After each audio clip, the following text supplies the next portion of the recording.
This is Farm Sim Talk with BDD. Let's roll. Out here in the country, where the roads run wide, there's a world behind the pixels that we're bringing to the light. From maps to mods, to the rigs we drive, we're talking to the folks who keep this farm life alive. It's Farm Sim Talk with BDD. Come pull up a chair and ride along with me. Stories from the makers, the builders of the scene. Farm Sim Talk, where we live the farming dream.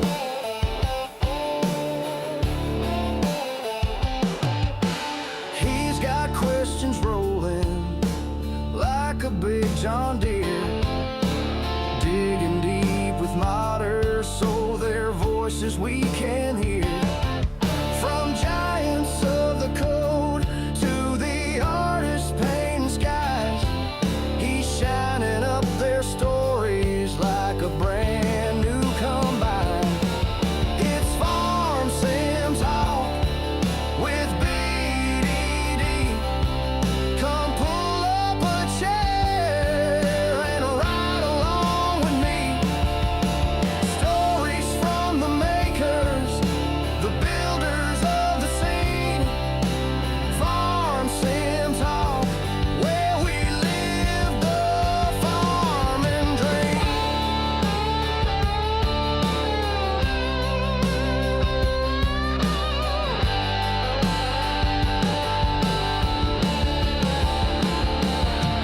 From tractors to textures, from silos to sounds, there's a whole crew of heroes making this world go round. So tune in and find out who's behind the screen. Farm Sim Talk's the place to see what farming really means. It's Farm Sim Talk with BDD. Come pull up a chair and ride along with me. Stories from the makers, the builders of the scene. Farm Sim Talk, where we live the farming dream.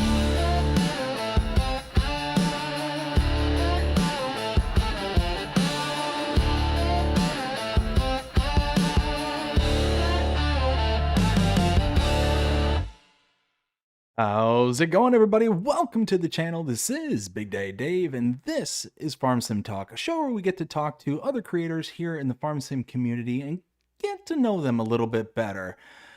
I hope everybody's having a fantastic day so far, and today I am joined here by Bcbuhler Farms. Bcbuhler, how are you doing tonight? I'm doing pretty good. Oh, excellent, excellent. Glad to hear it. Let's go ahead and give some shout outs there. I see a whole bunch of you already in the chat. We got Ghost Tech Gaming, Brady Rimmer Productions, Rail Fanning, Jonah, Jaked Up. We also got Munchies. How are you all doing tonight? Hope you're having a fantastic day so far. So, Bcbuhler, how about you give us a quick introduction of who you are and what it is that you do here within the Farm Sim community?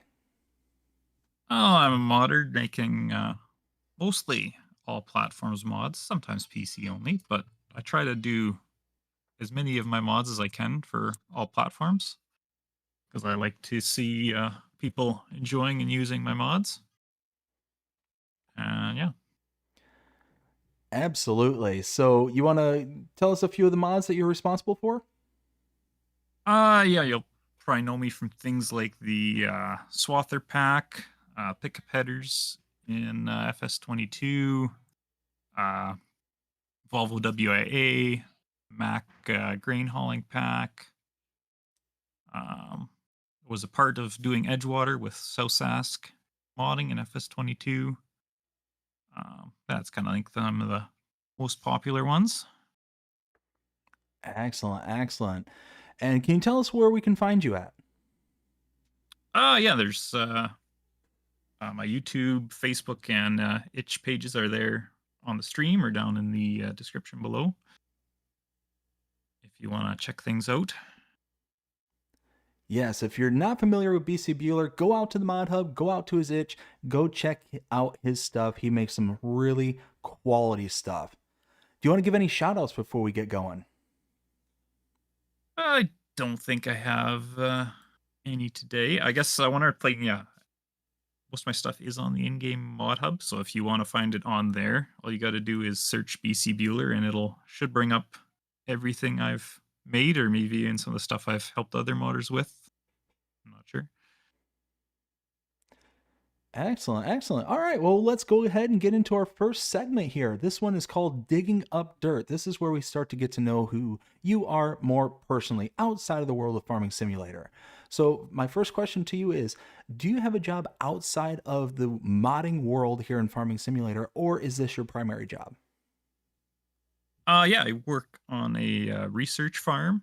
Uh, so working on with growing kind of and testing different varieties or genetics of crops and kind of comparing them with each other to see how they do in the real world. So, is it like a fully functional farm that you're on, and that you're just kind of what, like maybe like sectioning off different portions for different like research, or how does that work? So yeah, our main farm, yeah, it's kind of they've got a few fields that kind of they rotate trials into the different locations that are suitable for doing that sort of thing. What I do is I do stuff kind of off the farm, so we go travel to other farmers' land we rent. So like our furthest spot is about 2.5 hours away from the yard. So then we're always hauling our tractors and combines and whatever up there to go look after our crops. Oh wow, so you can go pretty much anywhere and do your research. It doesn't have to be like at a central location, is what you're saying. Yeah, no, we load up the trailer and haul our equipment elsewhere, and that's part of that is important to get data collected from different growing areas, different growing conditions. It paints a better picture of how those different varieties compare against each other in the different conditions and areas. I gotcha. And tell me, what are some of your hobbies besides doing mods here in Farming Simulator? Do you enjoy going hiking? Do you like fishing, sports, anything along those lines? I don't know. Farm sim's probably my main kind of hobby that I spend a lot of time on. Um, but yeah, I enjoy. I got a family and a wife and a young son. So yeah, enjoy spending time with them, and quite oftentimes he comes and hangs out with me while I'm farm simming, and then I get distracted playing with him. It's always good. I chuckle because I too have two small children, and yes, it's fun whenever you're doing one thing, and then all of a sudden they're like, "Come play with me, Daddy, play, play," and it's like, okay, let's go have some fun. And he's not quite talking yet, but you can tell he comes up and sits next to me, and you can tell he wants to play and hang out. Or sometimes he tries to help with modding, which is not very helpful, but uh, One of those situations where it's like, "Come on, Dad, I can code, I can do yep. XML." Yeah, then it turns into quick click on something else before he does something I can't reverse very easy. I hear you there. My day job, I work as a program writer and doing a lot of SQL coding and things like that. So it's one of those where whenever my kids, because I work remote, whenever they decide, okay, Dad, it's your turn, come into my office and they'll start wanting to start pressing the keyboard. It's like, oh, let's move the keyboard out of their reach. Yep. So, do you like to read, watch movies, listen to music? I watch movies or quite often. Like I've got the two monitors, so sometimes if I'm, you know, sometimes I like to play farm sim, but not, kind of course plays doing whatever and stuff. Then I'll have a YouTube video up on the other screen or watch a movie that way, stuff like that. Lately, I've been really into watching Vice Grip Garage, so it's usually watching that, and then got farm sim going on the other monitor if I'm playing the game instead of modding. And what would you say would be like your favorite movie? I'm into the comedies like the Adam Sandler movies and that sort of comedy type movies. I gotcha. Adam, yeah. So Adam Sandler back in the day, yeah, he was so funny, absolutely great. Happy Gilmore. Uh, let's see. Wow, Waterboy. Some classics, absolute classics. Yeah. Do you have a favorite, or you just anything Adam Sandler from back in the day? Any of those kind of older comedies, I enjoy most of them. But What about music? What kind of music do you like? uh, well, for work, I got a Spotify playlist I listen to on the road, and it's literally everything. As my boss rides with me in the truck, and he goes, "Geez, that's just your music's just all over the place. We're in a slow country song 1 minute, and we're into rock and roll the next." But I got just like I think it's like a 16-hour long playlist that's just like everything. So it sounds a lot And like if my playlist as well. It's a little bit of everything. you got a song that doesn't fit how you're feeling, you just hit skip, and the next one will be something different. So 100%. No, I'm right there with you. So let me ask you. So, what would you consider be the oddest or weirdest movie that you've ever seen? ooh, Now, to give you a little bit of time to think about this, I personally, I've listed this numerous times on this show and whatnot, so people who are familiar with it know exactly what I'm going to say. But I am a pretty big Star Wars guy. I love the originals and even the 1 and 2 and 3, big fan of. But back in the, I think it was either the 70s or 80s, it was after the original, so number 4 came out. George Lucas and all the original cast made a made for TV movie called Star Wars Holiday Special. And if you are a big Star Wars fan, then this movie is just trash. It is just absolute trash. Um, and it's wild because, like I said, all the original cast, all the original director, everything was all involved, but it was just the worst thing on television, bar none, in my opinion. Um, Basically, you can spend about 10 minutes of that whole movie listening to Chewbacca and his wife prattle on with each other in their native language for a solid 10 minutes. It's wild, just absolutely wild. So, going back to you, what is the weirdest or oddest movie that you've ever seen? there was I forget what it's called. I remember one. It was like, why am I watching this? But yet I think I finished it. But I'm pretty sure it was like I want to say it was like Sandy Wexler or something. It was an Adam Sandler one, but it was just like it was based on a real story, and it was not funny at all. It was just like the weirdest Adam Sandler movie because you expect a comedy from him, and it was just terrible. You're just sitting back and hoping it's like, okay, maybe in a few more minutes it's going to get funny. Yeah, yeah, it's gotta get there. It's an Adam Sandler movie, and then it just did not ever. Yeah, I'm trying to remember because the name sounds familiar, but I don't think that was the name of the movie. Like Sandy Wexler, I thought was like the name of the character, wasn't it? Yeah, it's the character. Yeah, maybe it's I don't remember what. Yeah, maybe the movie was a different name. Yeah, he's like an agent or something, I think, for movie stars or something like that. Yeah, I don't remember. Oh, that's gonna drive me nuts.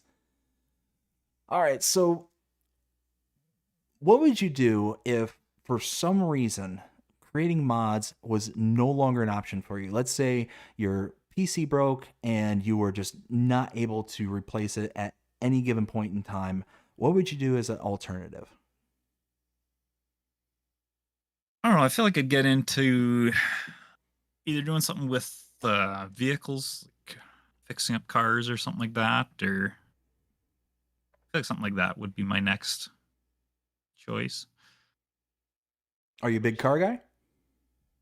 Uh, Not into the sense that I'm, out there, own something really cool, but in my job, I work as a mechanic essentially in the winter, taking care of all of our equipment. So, you know, there's a lot of that knowledge there that it's kind of like, wow, sometimes it's, you know, tempting. And I've had an idea in the back of my mind for a few years that next time we need a vehicle, maybe I should just buy something old and fix it up rather than, buying something. 'Cause I don't know. I just don't enjoy the new vehicles anymore. I think the old vehicles were better. I couldn't agree with you more. So, if you had like what unlimited resources, what would be your dream car to get a hold of?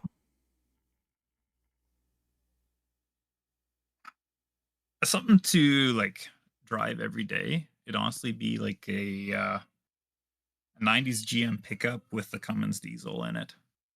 Ooh, okay. I have a 98 GMC and I just don't drive it much because it's costs a small fortune in gas to drive. Oh, I So I have pull it out every once in a while, but to daily drive it, it's quite expensive on gas. So yeah, I have no doubts about that. I mean, that was the unfortunate part about the '90s vehicles, and even before that is they were not cost efficient when it came to gasoline. so that's kind of why, yeah, that's kind of my thoughts. Is if next time I need a vehicle, it's almost tempting to do a Cummins swap into an older pickup like that. There you go. Yeah, because then I mean, really, you could even do like a older style body with a newer style engine, so that way you kind of get the best of both worlds. Well, I'd probably stick with older stuff just because things are so simple. That's true too. Yeah. A 12 valve or a 4BT, there's hook up the starter and the alternator, and that's pretty much almost all the wiring there is to the motor. With a few sensors for the gauges, but But yeah, for the most part, everything very can be simple. done in your garage and just kind of take a weekend to tune it up, fix it up, and it's going to last you forever. Yeah, so that's kind of my thoughts there. No, Wish, yeah, we might get to that point, but yeah, we do have a newer vehicle right now, and it's like, in a way, I don't know. It doesn't. The amount of money we spent on this thing, it doesn't really make sense. I hear you. No, I completely understand. So let me ask you this: has it always been your dream to be a modder for Farm Sim, or just a modder in general, or do you feel like you just kind of fell into it? Yeah, I think it kind of fell into it. Like I've been doing this over probably almost getting close to 11 years now. I think because I kind of started right around the time FS15 came out. Um, but originally I discovered Farm Sim back in the FS13 days, which back then I was into railroading and train sim a lot, and I bought a disc copy of one of the train sims. I can't even remember which one. And to download it, you had to uh, have Steam, which I was like, well, this is dumb. Like, I bought the disc. Why do I need to download things? They ended up on Steam, and then was scrolling around on there, seeing what was on there, and found Farm Sim on there, and ended up playing 13, and then got into modding in FS15, and then back then I was kind of, I was just out of high school and kind of looking for a job, but didn't have anything and didn't have any plans really too much. So I had a lot of free time and got into it. And kind Okay. of slowed down and FS19 I was not very active at all, and then got back into it in 22. Well, I can certainly say from my perspective, very glad that you got back into it. Yeah, and then in 17 I did some stuff on the Mod Hub, and then I was kind of like, oh, I really like, I think this is a good thing to do. Like you can get, you know, when you do it with at that time you did a PC mod, you put a media fire link up or whatever, and you got 5,000 downloads. You're like, oh, I got a popular mod. And then when I got doing stuff on the Mod Hub in 17, I think had the original version of the Silage Boss trailer, which was branded as a Meyer back then because Giants didn't know so much about the licensing that it didn't matter what brand you had back then, you could do anything and get away with a lot more on the branding things. So then, but yeah, that trailer had 700 some downloads or 700 and some thousand downloads. Oh, wow. Like, compared to, I used to think 5 or maybe 10,000 was a really good mod. To now 700,000 is like, then from that point on, I tried to switch to that. And I mean, there is the Mod Hub rewards, which are nice too, but which, helped because a few years ago my PC was failing. So then I was able to use the Mod Hub rewards to purchase a new PC. So Oh, that's it cool. was kind of a hobby that pays for itself a little bit more, so you don't have to spend any money on it. So that's always good. No, absolutely. And now this is my ignorance talking, and feel free to correct me if I'm wrong, but for the most part, unless you're like big into like the three-dimensional modeling, which I believe is done in Blender, correct? Yeah, for the most So part. There's other programs, but Blender is the most popular because it's a free program. So unless you're doing all the kind of modeling and stuff like that, there are means to like get a hold of certain models and stuff that are kind of like pre-done up, kind of thing. But oftentimes you have to pay for those models, correct? Yeah, you can buy models, and a lot of times I've bought a few over the years, and I've always been disappointed because when I look at something and how I would make it, and I go, and then I buy something, and go, oh, that was. I feel like I could have done a better job, and then just wasted money on it, and now I got to fix it, kind of thing. So have you ever like bought something and then after realizing that's not what you would have liked, have you just went ahead and like altered it from there?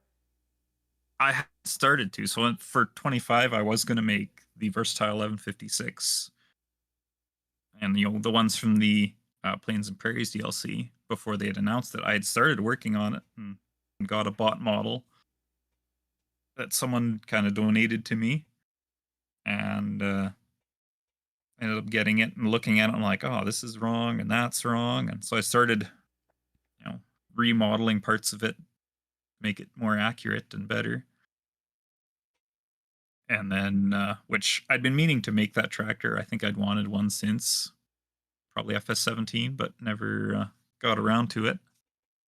And then, yeah, it was like a month after I started doing that, Giants finally announced the Plains and Prairies DLC.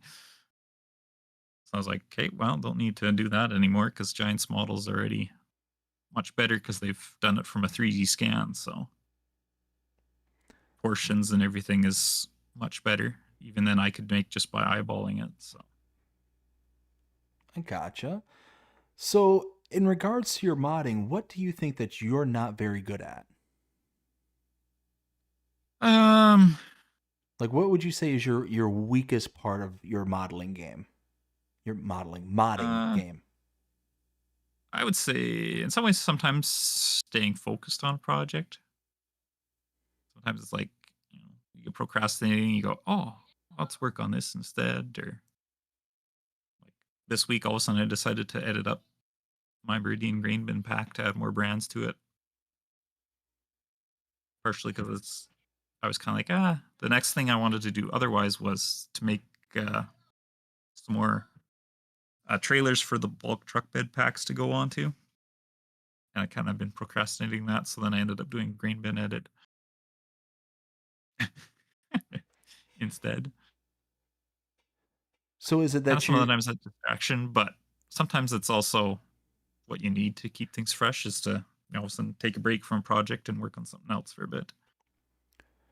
So is it that you're just kind of like dabbling in multiple different projects and you're just I'm going to focus in on this one and then go to the next kind of thing, or is it that you're just kind of taking like breaks kind of thing? Yeah, kind of switching it up. And like, well, I was doing it for a few weeks there where I was kind of working on Mouse Creek, then my map one week, and then the next week was on a mod. Kind of switching back and forth, but with Harvest in real life, I kind of threw it off because I was like, I kind of just want to sit and watch the computer farm for me instead of actively modding. I gotcha. And earlier you mentioned that she had the wife and kiddo. So how do you create that proper balance between your home life, the work life, and the creator life? It is tricky. Yeah, I do probably spend more time than I should modding, but at the same time, then more projects to get done, and trying to get things out on the mod hub. That means a little bit more rewards from the mod hub, which it's not a lot, but it helps pay the bills. So more stuff I got on there, the more people are downloading, the more a little bit more money I make. It's kind of, and sometimes it's almost like a second job in a way that way. But And I also try to, not look at it too much like that because when you look at it as a job, you get burnt out very quickly too. oh, for sure. No, absolutely. So, 'Cause there was a point in time in the past where I had tried, people would pay me to make stuff for them and stuff, and the money was cool, but you did one or two projects and you're like, I can't do this. This is if you don't enjoy what you're doing, there's no reason for doing it. oh, Kind of couldn't you agree with you more. Couldn't agree there's with got you to be a more. passion. You got to have a passion for what you're working on. If you're just doing it for the money, you're gonna quit very quickly because it's very the amount of time you put into something, the reward isn't necessarily there per se. Especially some mods, some other mods, it's like, oh, I'm actually probably making more than minimum wage on this one because it the time I put into it versus the download rewards. But the times you make 5 cents an hour for another project, so Yeah, and I can only imagine that those ones would be, the rough kind of like, ugh, I put in so much time, so much effort into this, and it's not like not generating the return on investment kind of thing. I could see that being frustrating. yeah, like if I got my thing up right now, and I'm gonna say probably the worst one for return or for money wise is Bushel Plus is not very popular. I think because a lot of people don't know what it is for a mod. Now that And one's then the the other one one, where it attaches the harvester, isn't it? yeah, and it's definitely been more popular in 25. It's because this is 25 is the third game it's been in. It was in 19 and 22 as well. And in 25, just comparing, it's got more than double both 22 and 19 combined for Oh downloads. wow. So I was kind of So surprised by that when people started downloading. I'm like, oh, I was expecting it, to be in our 10,000 download mod, but it's at 37,000 right now. So one of those kind of mods where more than likely it's just kind of the act of attrition that it's gone through so many iterations of the game that people are now starting to get used to it. They're spreading it out to other people. Because if I remember correctly, and again, correct me if I'm wrong, that's the one. Like I said, it attaches to the back end of your combine, and it basically gives you like a 10% yield increase. Isn't that the case? Yeah. Yeah. No, that's how it works. Gotcha, gotcha. And that one's for PC Mac only, correct? Yeah. There's a script in there for the yield bonus. Gotcha. Okay. Do you Yeah, want do you want to hear the story behind that one? I would love to hear a story behind it. Okay. So I used to live before I was married. I lived with a buddy of mine, and he had met the owner of Bushel Plus at an event or something, and they got to talking, and somehow my roommate ended up mentioning that I'd made stuff for Farm Sim, and so the guy that owns Bushel Plus is like, "Oh, give me his number. I want to have Bushel Plus and Farm Sim." So then I get a text from the guy, and yeah, we text back and forth a bit, and yeah, he yeah, is super pumped about Bushel Plus being in Farm Sim, and yeah, every time I see him at a farm show, he gives me another hat for free. So That's got a few of awesome. them now. Well, no, I So mean it's that's fantastic because you basically had a connection made. You got to partner with an actual like business that's out there, and it's like a win-win situation for the business. They get to win because their name gets into a very popular gaming series, and it's a win for you because it makes you like have that connection. That's awesome. yeah. So yeah, and then yeah, kind of yeah, try to see him every year at our local farm show. He's always there, so always try to connect with him. And sometimes it's possible because he's a busy guy, but try to always stop by and have a little chat with him. That's really cool. I like that. So you'd mentioned with your job that you could travel up to a couple of hours away at any given point. Do you like to travel, or are you more consider yourself a homebody? Uh, I don't know. I like to because I travel for work, kind of like that, and it's not super far away, but far enough that when I get home, I just want to stay home most of the time. And And do it's you kind of funny too, because you know, I'm outside all day because open station tractor and stuff. Out in the sun all day. I get home and like, okay, I've been outside all day. I want to just go chill in the house. And then my wife works an office job, so she's the opposite. She's inside all day at work. She gets home, she wants to go outside. So it's kind of funny uh, that way. We're the opposite on that. so do you like to go on vacations or We haven't in a little while. I did used to, yeah, travel a lot more for marriage. There was 1 year back, we used to have a bank time system. Instead of getting paid our overtime, we would just bank it. And the 1 year I went to Mexico for a month and got paid the entire time. oh wow.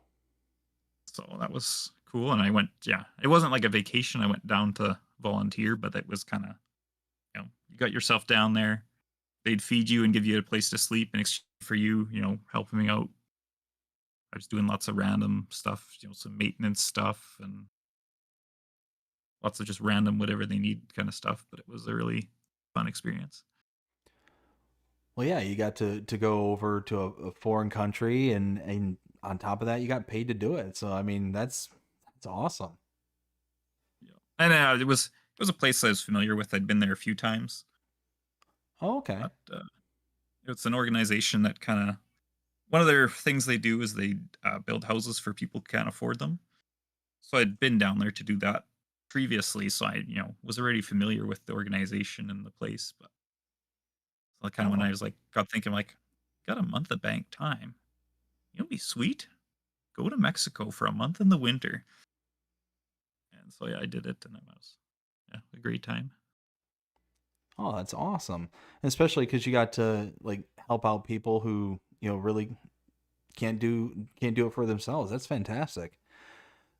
Yeah. So, So yeah, I wasn't doing any of that time. It was just kind of helping the organization oh, I in gotcha. their I gotcha. facility that time. But I'd been down there previously to do the building houses. And I gotcha. So, where would you say would be like your dream destination? If money, again, money was no object, where would you want to go for like your dream vacation? uh, hmm, it's a tough one. There's a lot of places I've traveled a fair bit, so there's a lot of places like, oh, it'd be cool to go back, especially now that I'm married. My wife hasn't traveled very much. It'd be cool to show those, share those experiences. But then it also, like, I've never, I've been to an airport in Europe, but I think it would be cool to go there. I feel like kind of like Agritechnica would be a cool experience. Like, Okay. I've been to our local farm show. I've been to the National Farm Machinery Show, but I feel like Agritechnica is just that little bit next level that I feel like it would be a very cool experience. I know a buddy of mine that's been to it, and he said it was quite the experience too. I feel like a Europe thing would be cool, but probably not feasible for a long time. Oh, especially with the little one. That's traveling with a little one can be pretty hard. Our next plan, maybe this fall, is to maybe head to further. Like I'm right in the middle of Canada. Plan is to we're talking about maybe heading further west. We both have family out in like Alberta, BC. We were talking about doing maybe a road trip out there. I gotcha. Okay. So, Which yeah, it's like as a kid we always did lots of road trips and stuff as a family. So for me it's normal, but for my wife it's not something she did a lot of. So for her it's a lot of times it's a new experience to do things like that. It's cool. gotcha. So, let me ask you this. What inspires or motivates you just in life in general? What would you say is your motivation? I don't know. A lot of times now, I would say I look at my son and go, got to try and do things and make do things with him in mind, kind of thing. Yeah, I just kind of Yeah, absolutely. It's amazing in how a little one, uh, speaking from my experience, before my kids were born, really I didn't have much to go off of in life. It was one of those that I was just kind of like living day to day and like just making like making my money and kind of doing things for me, for my wife and stuff like that, but didn't really have much to focus on or to kind of drive towards. But when my daughter was born, I mean, I don't think I've ever had anything that set me so laser focused in my entire life. It's incredible what having a child will do to like bring that kind of like hyper focus in, like, okay, this is what I have to do in order to move on to the next thing, to make sure that they're as set up as they can possibly be in life, kind of thing. Do you feel like you kind of experienced the same thing when your kiddo was born? yes, somewhat, yeah.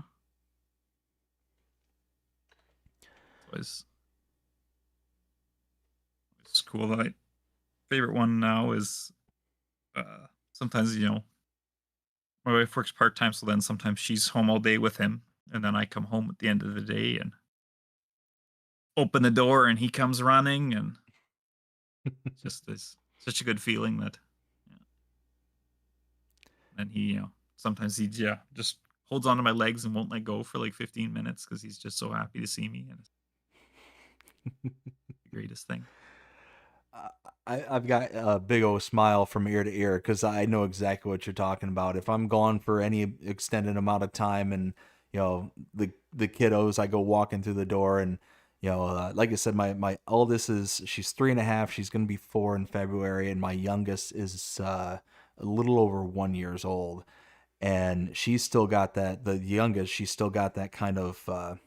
Like itty bitty baby walk going. She's walking, she's able to get around and all that stuff, but it's very much kind of like lumbering almost, and Yeah, my son's probably similar stage, maybe a little bit ahead of that. but it's one of those where you come in the door and yeah, the first thing they do is dada, and they just come bolting up to the door. Oh, it's such a good feeling. So let me ask you this: what's one thing that people are generally surprised to find out about you when they're first meeting you? Mm.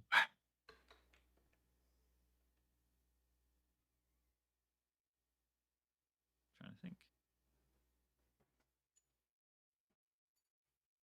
That's honestly kind of a stumper. I don't know. I feel like I don't meet that many new people either. Okay. Okay. Well, if you want, we can. And tend to stay in my bubble somewhat, but yeah, I'm trying to think if there, I don't know, I guess the farm sim thing sometimes people are find that interesting. They're not expecting that. So, are people, because of your work and what you do, are people like aware of the things that you do for Farm Sim? Like the people that you work for or work with? Yeah, actually, the last week we got an email from the CEO. She had seen something on Facebook about someone looking for something. Or it was the local farm show was looking for people that play or something with farm sim. So she thought of me and yeah, sent me the email to this, you know, yeah, sent me a link to this Facebook post where they're looking for people to play farm sim. Which still haven't. So and of course I emailed them, but haven't heard anything back. But yeah, it was kind of funny. So, has your like modding career ever like coincided with your actual job, or is it just like two separate entities kind of thing? Uh, Sometimes I've used my farm sim knowledge for. Sometimes we build our own equipment at work. So then I've used the my farm sim knowledge or modeling experience to kind of do a little bit of designing of things and stuff like that. Okay, so it really sounds like you're kind of the jack of all trades for this job. You said you're kind of the mechanic during the winter time and you're doing other things during the summer. So it sounds like you're kind of got the eclectic, work environment there. Yeah, kind of all over the doing everything. Keeps it fresh, Yep. which that's half the struggle with I mean with any job really is, you know, if you're just getting into one of those jobs where it's just the same thing day in, day out, whatnot, it becomes a struggle. But if you're able to, Yeah. not know what the next day is going to bring you, kind of thing, those tend to be the most invigorating kind of jobs.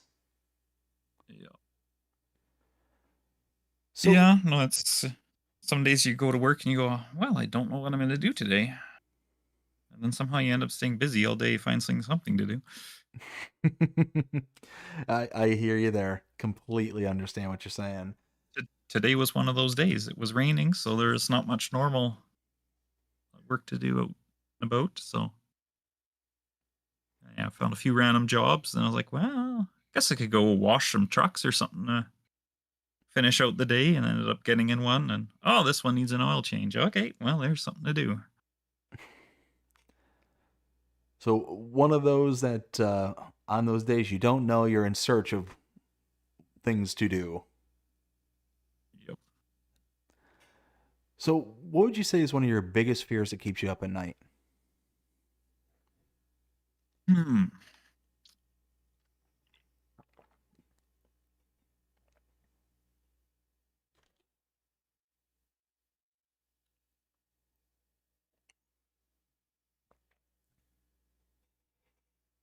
I hmm, can't really think of anything specifically. I'm pretty chill, relaxed guy normally, so I'm not too worried about much. But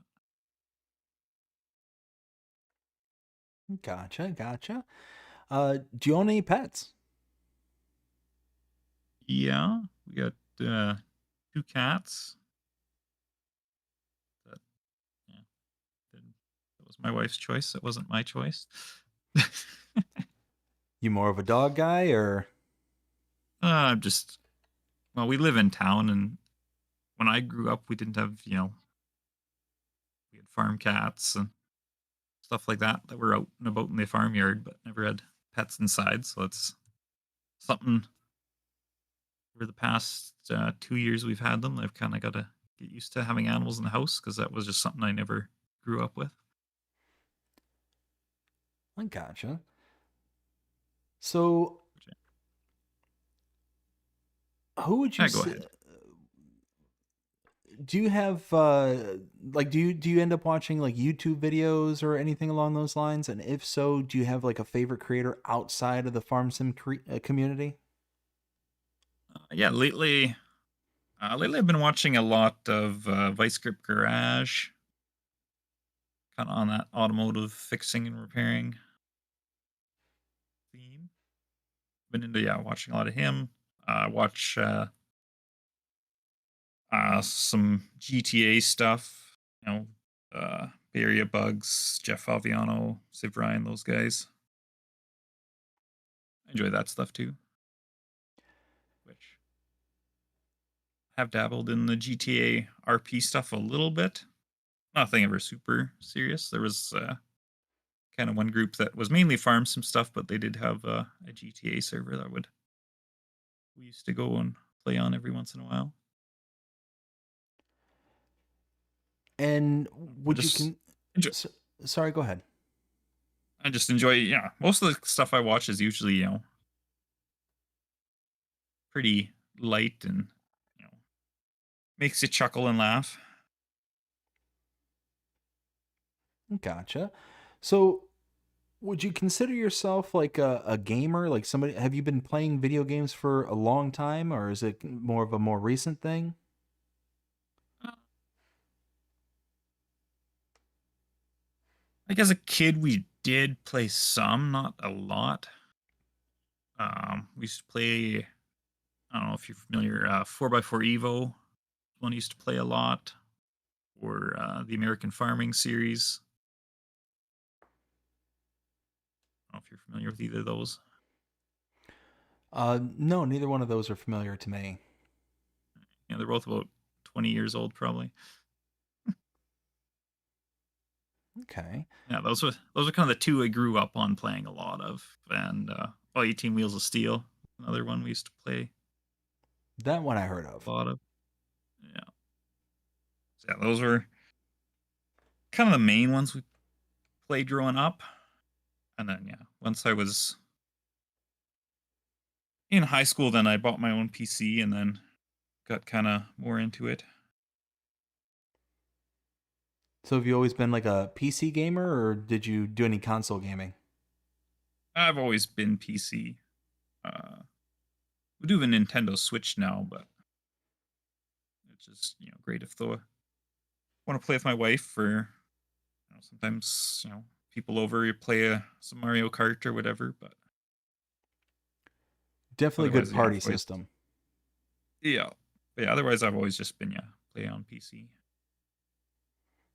Gotcha. Now, let me ask you this. If you could meet any three people, who would they be and why? And that could be from the past, the present. That is a tough one.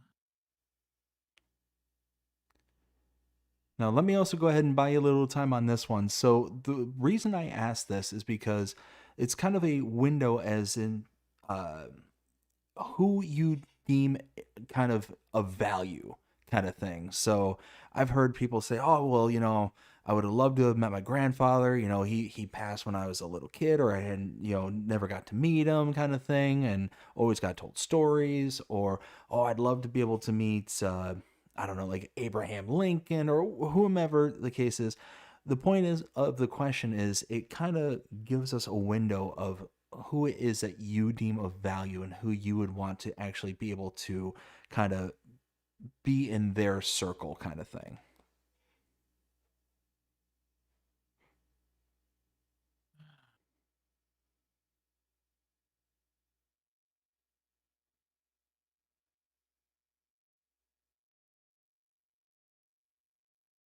I've never. I don't know, I've had it cool to meet people, but it's not. I don't know, it's not really something that like is a huge deal to me if I meet a person or not. In a way, if that makes sense. Like I growing up, I knew all my grandparents and stuff, so anything like that's not really super relevant to me. Um, yeah, I don't really have a good answer there. for you. Okay. Okay. Well, no big deal. We can move on to the next one here. So, can you tell us what was your first paying job? Um, Technically, I guess one of the first ones I did was they used to have this kind of program where they would kind of try to find kind of like 14, 15-year olds, kind of, like jobs you do for a week or whatever. Um, so one of those, funnily enough, was with the company I work for now, doing some hand weeding. Um, I was just walking out and weeding. I think it was wild oats out of wheat or something like that. And then the first kind of more actual job I had was I worked at a grocery store in town here. Okay. Okay. All right. Well, Yeah, I did that a that's year and a half, and then really the only other job I've had was the one I have now. So okay. So, you've really like stuck to the job that you got now. Like that's been your career. yeah, I've been here 9 years now. Kind of the first year was just like a summer student, and then it was at the end of October, I think. Then I left, and the funny thing is the first year I worked there out and I left, I was like, what a crazy place. Never going back there again. And then the next spring, I kind of, through the winter was trying to find a job, and just wasn't having any luck. And I didn't really know exactly what I wanted to do either. We got to spring, it's like, okay, well, I bet you, I think they liked me. I think they'd hire me back again for another summer. And so I went back, and then I've been there ever since. I gotcha. All right. Well, that is the last question I have for that segment. So let's go ahead and look at the chat. So, first things first, I want to give a huge shout out to Brady Rimmer Productions. Brady, thank you so very much for helping gather all these questions up. I greatly appreciate it. Also, want to give a big shout out to Dust Bunny for helping out as well. So, Brady, uh, sent me a few, and the first one we got here is from Rail Fanning Jonah. Jonah, thank you so much for your question. Greatly appreciate it. He asks, if you can only have one mod installed, what would it be? Ooh. Um,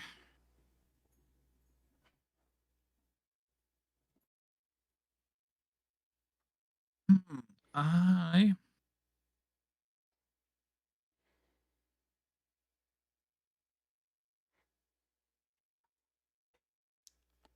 that is a very tough question. Only one. Gonna have to look here at my list of mods and see which one's my favorite. So while you do that, to buy you some time, one of the ones that I know would be top of my list easily would be Easy Dev. And that's just the kind of That one, creator in me. yeah, that one did come to mind, but it's like, well, would that be the only one I would want though? Um, I'll say if I had to pick one of mine, and even in general, just thinking of back to when the game first came out, what I would want. I'll say I'd have to almost go with my the Soaring Eagle drive over. That is a good one. Because That's definitely one of my favorites too. if you think about what's missing in the base game, and just like the how much easier it makes using the bins and augers, it's definitely one of the potential ones. I guess base game two thinking. The other one might be the Seed Hawk or a good seeder. Oh yeah, yeah. No, the For Seahawk American is. players, we really only have the one Little Great Plains as the only American seeder in the so. Let's see. Jonah, again, thank you so much for your question. Greatly appreciate it. We got one from Bearded Ginger Farmer. They ask, how's Mouse Creek coming along? It's kind of stalled out lately. And you've got the Two grain elevators done now. Uh, in a way, kind of the grain bin edit I was doing this week is in a way kind of for the map because once I get as far as building the farms on the map, I'll be using those bins, and that was part of the motivation for it was to add some more variety and different colors to the bins, just to make the farmyards more interesting when I get that far. Um, yeah, I still have uh, the whole town to kind of do, aside from a few parts I've done so far, but kind of the general part of the town still needs to be all done, which is a big task that I've another one of those that I've kind of been, what else can I do? Because I don't want to do that kind of jobs. So is Mouse Creek like the first map that you've done like for yourself kind of thing? Because I know you had a hand in, was it Edgewater? Yeah, so Edgewater, I kind of did more the kind of gameplay elements of it. South Sask did all the map making parts, and there was sometimes I'd give him a little bit of feedback on some things, but for the most part, he made the map, and I did the kind of XML gameplay elements of the map to make it unique and more Canadian that way. Um, I have in the past, pretty much every FS game, I start a map, but never get to the point of finishing it. It kind of turns into a terrain with some fields and then maybe some roads, and it's like, okay, this is kind of good enough to play on. So, kind of Mouse Creek is kind of the first time I'm trying really hard to complete the map and then also have, my own unique style and kind of ideas that have accumulated over the years of wanting to build a map of kind of what I want the map to look like, and then, you know, making that into a unique experience for everyone compared to a lot of other maps. So I gotcha. Well, I'm certainly looking forward to seeing what you have to offer there. It's anything like any of your mods that you've come out with, I think we're going to be in for a treat. I'm thinking, like, I'm kind of telling people I'm hoping by the New Year's to be close to done, or maybe not done, but maybe to the point of kind of a PC beta testing version, maybe at the very least, I would hope. Awesome. Because Well, I do want people to enjoy it and want to, hopefully, that will also motivate me to continue to get it closer to being done if, people are playing on it and expecting more from it. and are you planning on releasing that to all platforms or? That is the plan, yeah. But I'll likely do what I've been doing with my mods in 25 of putting it on itch first to kind of let other people play with it and find issues that maybe I don't notice, or to me it's easy because I made the mod, but other people play it and go, well, how does this work?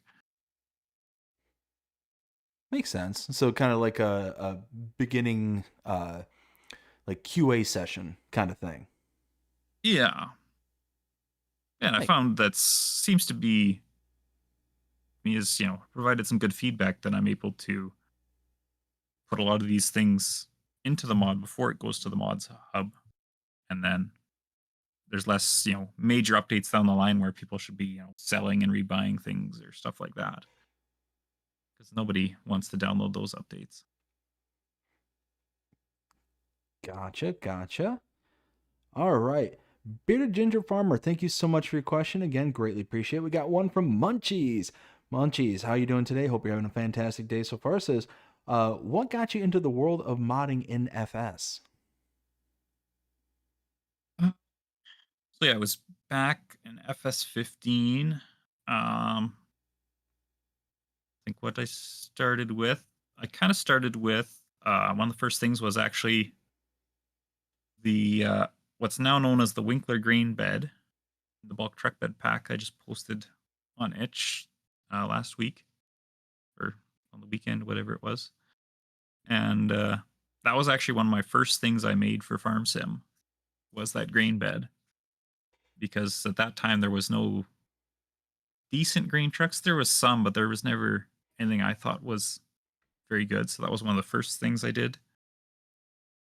It was originally on a Peterbilt 379 that was pink with the gray box, which was just a random truck I'd found on the internet and decided to copy it as best I could. Um, and at the same time, I kind of did an Unverferth 6500 cart, which was a model I'd found on SketchUp 3D Warehouse, and somehow managed to get it in the game. And still, for some reason, people still convert it. I think it's possibly made its way to 25. It looks terrible, but it still does exist, I think. But that one, the model on it was bad to begin with, so it's the amount of work it would take to kind of restore it would be you might as well just start from scratch. Whereas the grain box, when I modeled it originally, I went out to the machine shed and measured the grain box on my dad's grain truck and built it from measurements. So maybe it needs a few updates or a little bit of detail or poly count added places, but generally it's the same model I made back in 2015. Okay. Munchies, again, thank you so much for your question. Greatly appreciate it. Let's see. We've got one from Kyle. Kyle, thank you so much for your question. They ask, BC, what kind of smaller seeders do you plan on creating? At some point, I would like to do an older air seeder. Not decided yet between there's pros and cons to each. Part of me wants to do a Flexicoil 5000. Part of me wants to do a Bergo 5710, which it'll probably be whenever I finally get to that project is when I'll decide which one it'll be. But there's pros and cons to each. It'll depend which pro outweighs the other pro when I get that far. But I can't see that being super soon because I always tell people when they ask, if I take mod suggestions, I say, well, my list right now is probably 10 years long of what I would like to build. But I can tell you if it's something I want to build in some point in the future. But whether I get to it, that is another story. And you mentioned earlier how you're working on multiple projects, and some of that's because of like you're just kind of working on this project, then you kind of move on to the next and the next, and so on and so forth. Um, how many projects would you say that you have going like currently? Um, I got a bunch of little kind of updates I've been doing for a few of my mods, which will start to trickle in the mod hub here. Um, and then I'm still working through converting my 22 mods. So right now, kind of my main conversion project is the bulk truck bed pack. But then I've been distracted doing a little edit to the CV series, the Swather pack. We got a little update for it. The update to the grain bins. There'll be an update for the co-op pack at some point. And then I think someone mentioned the problem of some of my discs rolling away if you park them on a hill. So I was like, well, actually, I've got a few other things I could change on those. So there might be updates for the summers in the land all. So I've been kind of doing that, and then also trying to work on Mouse Creek a little bit here and there as well. Make progress on it. Okay, so you've got quite a few open projects at the moment. Yeah. Well, and then this evening, while we're chatting a little bit here, or before we kind of got chatting here, I was working on actually. I was helping another guy out getting some picture references of a tractor for some decals and measurements for him. And then I got thinking, how are you going to want to use this tractor? I'm going to make decals for him because I'll be happier with the decals if I make them. So I've been working on making decals for a mod that's not even mine.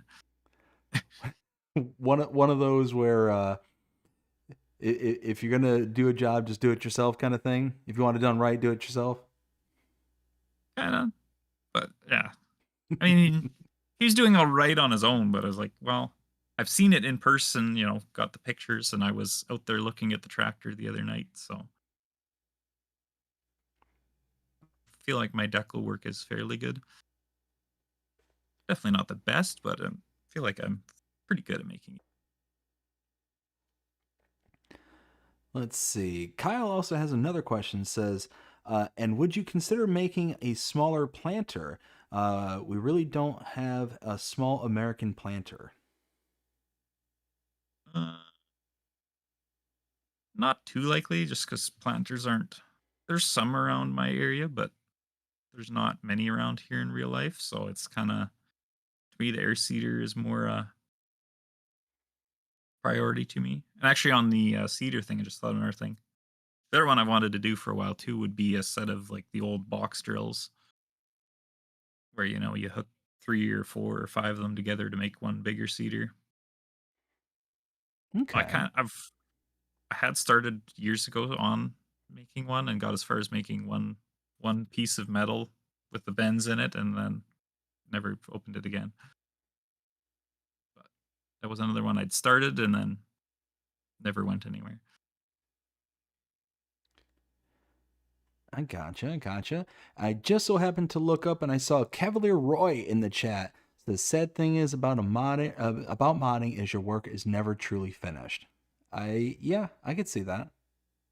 Yeah, no, it's and then even if you ever did get to the point of thinking you've made everything you want, you'd probably look back and go, I could have done that better. I better redo it.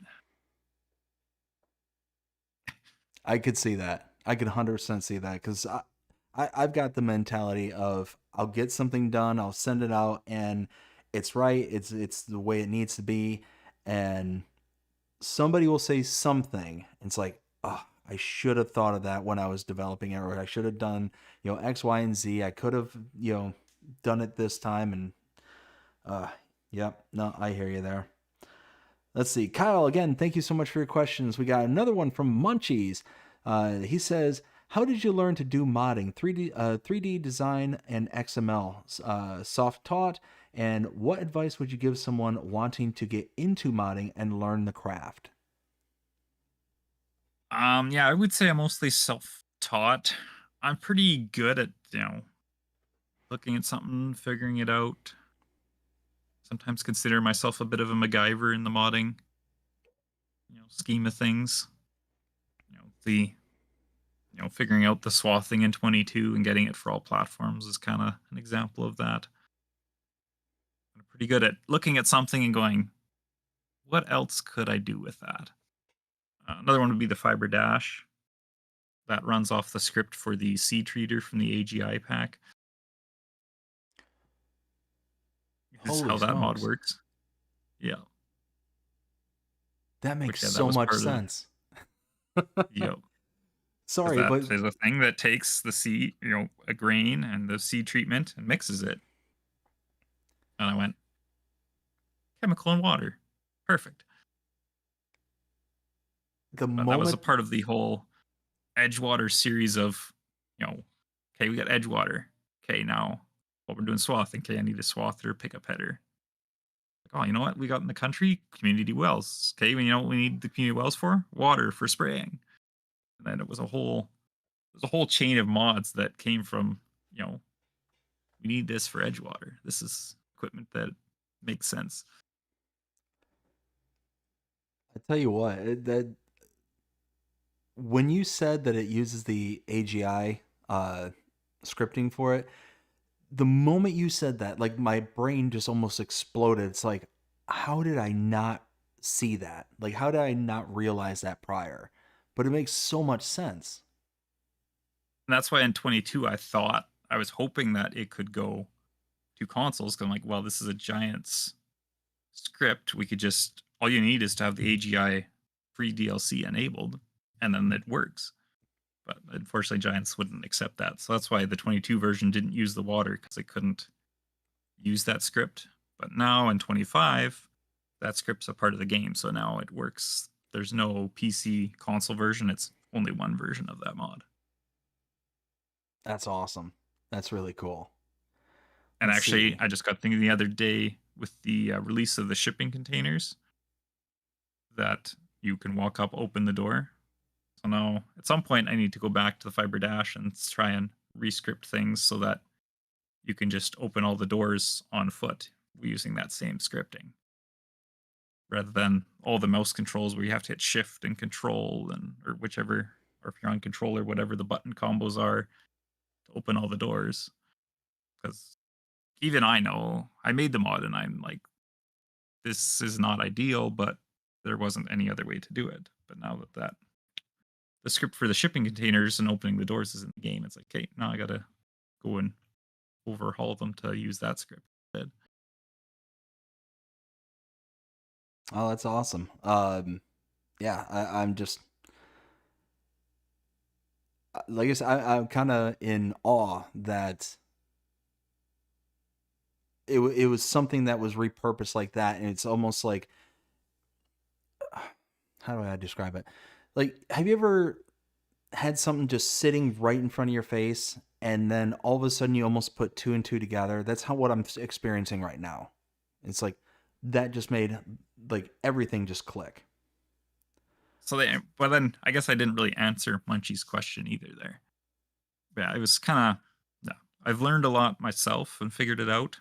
Um, the odd time, in Blender, if I get stuck, well, then I look up a tutorial or something, and because Blender sometimes too, it's helpful because it's not just used for Farming Simulator. So there is, you can find tutorials for people making stuff for other games or just in general, and sometimes those tutorials are relevant too for specific things you're trying to do. And sometimes it's just you keep trying things until you find something that works. Gotcha. Again, Munchies, thank you so much for your question. We got one from Brady Rumor Production. Again, Brady, big shout out to you. Thank you so much for helping gather these. And your question was, what part of Canada are you from? I'm from Ontario. I'm from Manitoba. I guess I didn't really say that before, but yeah, I'm from Manitoba, right in the middle of Canada. Gotcha. Awesome. Brady, thank you so much for your question. We got one from Joseph. Joseph, thank you so much for your question. It says, any constructible mods in the future?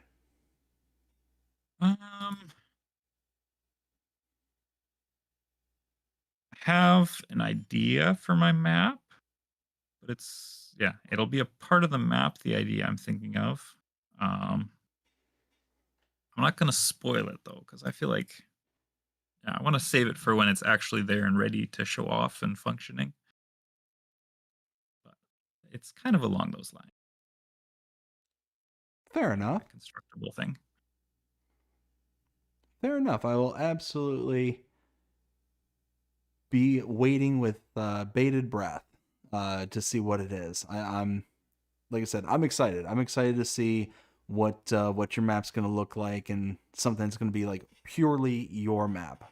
Because I was highly impressed with the 22 maps that we got, but to see what you have to offer, I'm excited. I got some ideas for kind of how the game, how you start your save game, that I think are really cool and unique. It's neat to get the map finished to be able to implement those ideas. Gotcha. Let's see. Will T Gaming, thank you so much for your question. He asked, hey Bcbuhler, are you still planning on converting your Silage Boss trailer?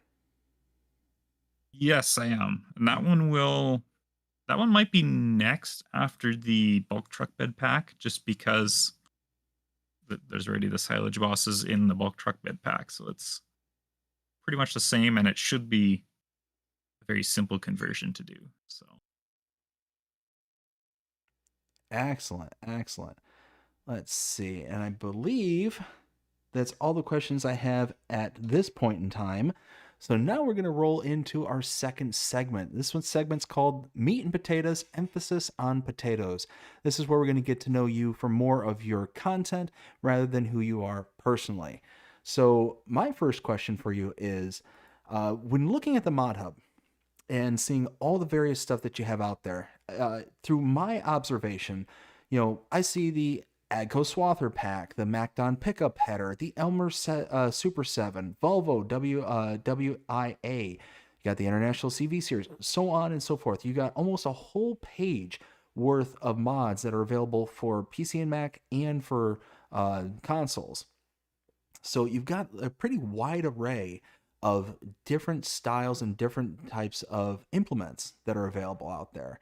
My question is that very oftentimes uh, you'll see with very specific modders and whatnot a very almost a hyper focus on one thing or another. So you might see a modder that does like tractors, and that's pretty much all they focus on is like the world of tractors. You get another one who does production chains. You got another one that does something else, so on and so forth. But you have a very like open and almost eclectic style of the mods that you have tackled thus far here in 25.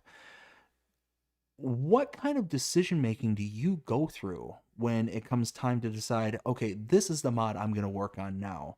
Because again, it just based on the kind of almost, I don't want to say random, because I'm sure there's some kind of thought process you put into it, but It's not random at all. oh no? No.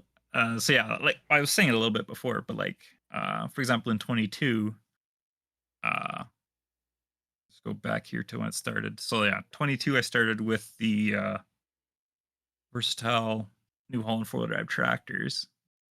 Then it turned into the Seed Hawk pack, which was I think I had made the Seed Hawk the cart for it years ago, but never actually put it in the game.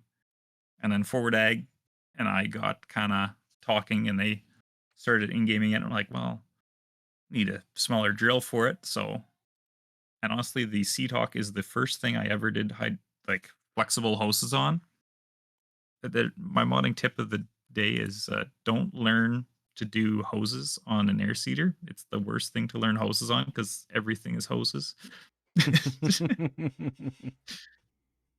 But yeah, that's what I learned on. And then yeah, it was kind of like continuing off from that. I'm like, okay, well, really be nice to have a grain truck to fill this cedar up with. So that led to the Matt grain hauling pack. And I was like, oh, we got these grain bins in the game, you know. That led to the Meridian grain bin pack. Well, need some augers. That led to the vintage auger pack. The silage boss was kind of was a previous mod from 17 I just converted, so that one was easy. Then we got into Edgewater Time, so that led to the Crop Inputs Cooperative and the Shed Pack, which were both used on Edgewater. Then that led to the Swather Pack, the Pickup Header Pack. Again, those were both kind of made with Edgewater in mind. The Land Clearing Pack, that was also kind of came from wanting to open up land on Edgewater, so made that pack. Yeah, a lot of stuff, it's kind of, you do one thing and it keeps continuing on in a series. You know, we made this mod, now we should have this mod to go with it.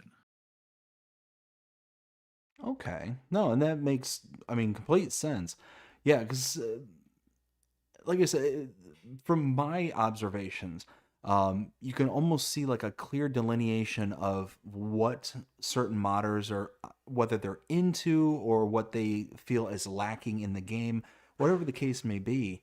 But when I was doing my research and looking through your stuff, it's like, wow, there's really not anything that kind of ties together unless you were to know the exact story that you just explained. It's like, well, no, there's, you know, we started with this and then we're like, okay, well, we need the next thing. And like, now it makes complete sense. Like, hey, there was like some kind of delineation of logic kind of thing. So, you know, it's nice to see that the way that you're tackling these things is one thing that reinforces the next thing that reinforces the next thing, which is, in my opinion, really cool because you can see the clear connection now, or at least I can now. Yeah, and if you look at it on the mod hub just by, you know, clicking on my name, well, then they appear out of order because, you know, I may have updated some, so then they've moved in the list in their spot. Whereas in the mod hub portal, I can go through and it lists them in the, you know, upload order for me of when they were first uploaded. So then for me, it's easy to follow along kind of the chronological order of the logic behind things. Which makes total sense because yeah, because like I said, when I was every time I speak to a modder here on Farm Sim Talk, I always try to go through and figure out, okay, what are some of the things that they're responsible for bringing into the game. And when I was going through this, it's like, wow, there's really not anything I can make a clear like from the outsider looking in perspective. So it was one thing that I wanted to kind of get some clarification on, but I mean, makes complete and total sense. So let me ask you this: what's the story behind your username, Bcbuhler? Um, that was actually it. Just came from that was my email, which then in turn was inspired by my parents' email they had. Then I was trying to come up with what my email was going to be, and then that's just turned into my username for everything. Gotcha. And And I mean, it works. It makes sense. no, and it's one of those where it's straightforward and it's very easy to associate kind of thing because like on Sundays, you're aware of this because you were a guest actually quite some time ago. On Sundays, I co-host a show called Agribusiness Tonight, and we go through and we talk about the mods and maps and news. And it was one of those that whenever you hear of people and their mods, we come across so many different kind of creators out there, so many different modders and whatnot. And it's like, okay, well, I don't recognize that name. Like there's certain names that really stand out kind of thing. And your name is definitely one of those that like sticks out. It's like, oh, hey, BC Bueller made this. Let's check this one out kind of thing. So, and it's just that kind of name recognition where I think that a lot of other people kind of are lacking that. You know what I mean? Yeah, no, that's yeah. There's definitely I feel like sometimes too, yeah, some of the names in the mod hub you go, I don't know who that is. But yeah, definitely the name means a lot, especially for me on the mod hub. I don't I yeah. A lot of my basing on my decision to download a mod comes from who made it. Couldn't agree more. Even if it's on the That's mod hub, there's still yeah, certain people I'm like, eh, they made it. I don't need to. Even if it's something I want, I'll wait for someone else to make it. yep, 100%. 100% agree with you there. So, do you only produce content for Farm Sim in the ways of mods, or do you currently work on other games as well? Uh, Not currently. Uh, Initially, actually, my first modding thing wasn't Farm Sim. I initially started with trying to mod for Train Sim, um, but there was very little information on anything. I modeled the train car for that game, and yeah, had sat on it for a while because I couldn't find anything on how to put it into the game. Eventually, I found someone that could do it for me, and then we worked together to get it in the game. And I'm like, and it was around that time that yeah, I got more into Farm Sim, and uh, then I got you know somehow ended up. I don't know exactly what got me exactly started in trying to make projects for Farm Sim, but it was kind of once I got into it, it's like, oh, this is there's actually information, and there's a Giants editor, and there's this is a lot easier compared to trying to do things for Train Sim then, and it was yeah, made it was a lot easier to get into that way. And one of the things I noticed when looking over your mods in FS25 is that you got the North Americans Trains prefab.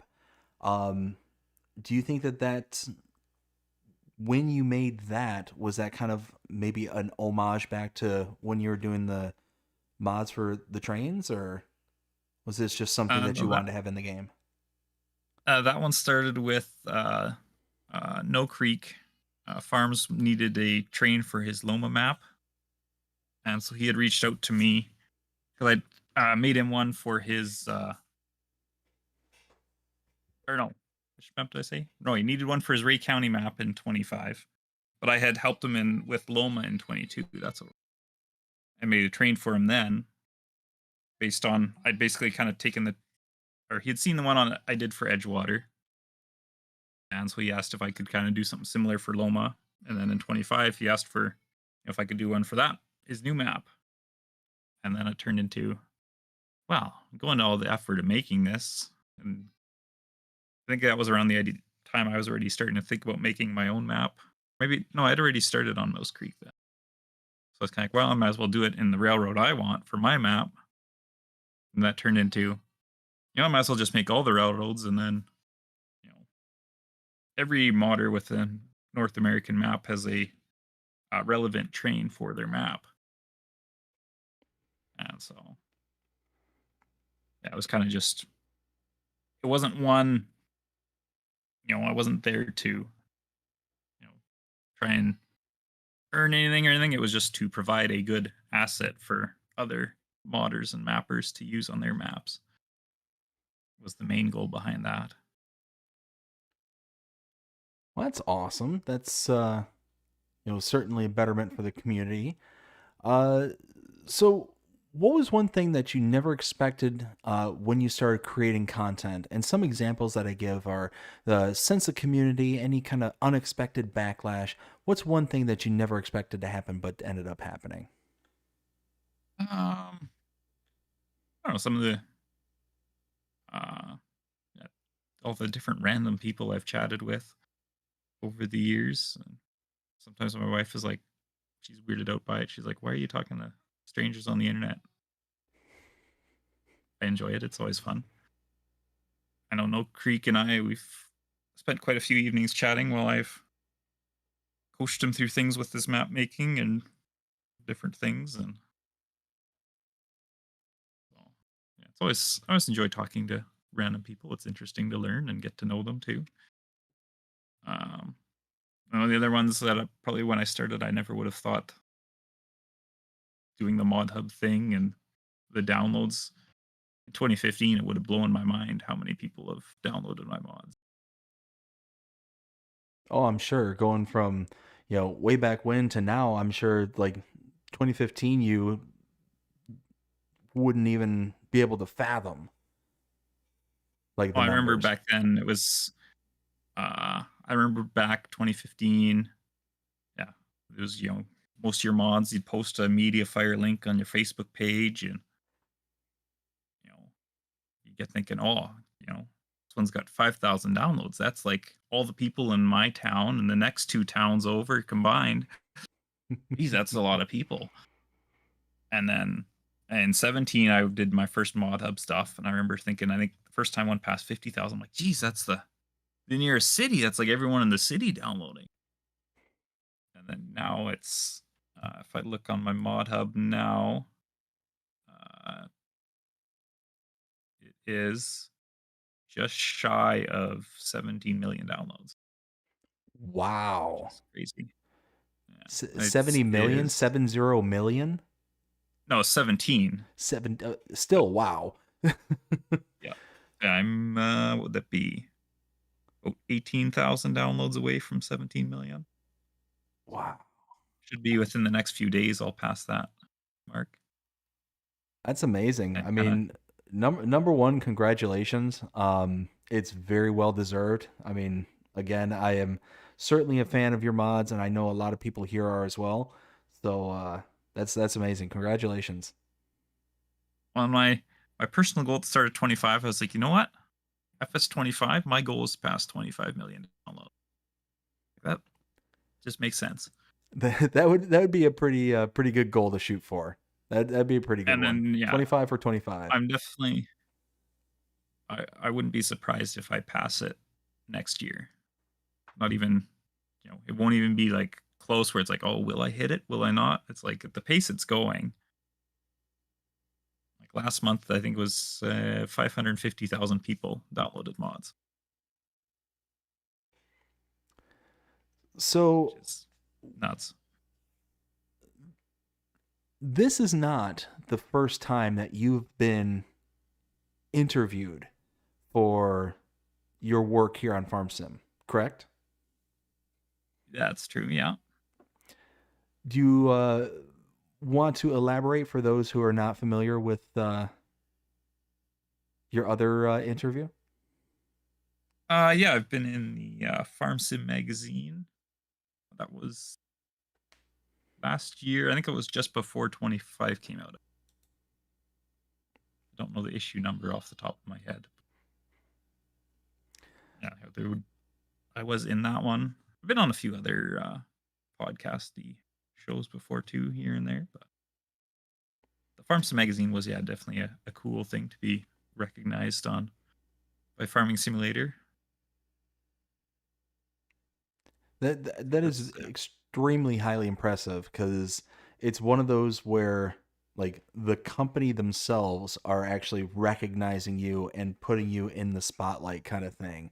It's certainly not like a little, pokey little channel like this one here where, we might we might see, several dozen people come in and out throughout the evening kind of thing and kind of thing. That's like published for the entirety of the community kind of thing. So that's very, again, very highly impressive. 17 million, downloads, being, directly involved with the, Giants team themselves. That's really cool. And then the other cool thing with 25 was, yeah, the swathers coming a part of the base game was kind of a cool thing for me too. Now, with the swathers coming base game, did that make bringing the Agco swather into 25 easier for you, or was it like no real significant change for you? Not a whole lot of change. There was, some coding added to the game that made things better. Like if you've noticed in 25, the grain in the header when you're swathing looks much better Mm-hmm. than in 22, and that wasn't. It wasn't possible to do the nice kind of normal crop harvest animation in 22 for that header. So it had, I think uh, don't quote me on this, but I think the mowing header might still use the 22 animation. I think it doesn't. Yes, it doesn't work with the new 25 animations, but the fact that we can at least have some good animations is very welcome. But otherwise, there wasn't really any major changes. A lot of the coding Giants used was pretty similar to mine, with a few minor changes just because they make the game so they can do some things, but it's actually surprisingly similar to what I had set up. Perhaps they use your stuff as a blueprint. I think so. It was just, yeah, there's just a few things they did differently that I couldn't because I can't change how the game's coded.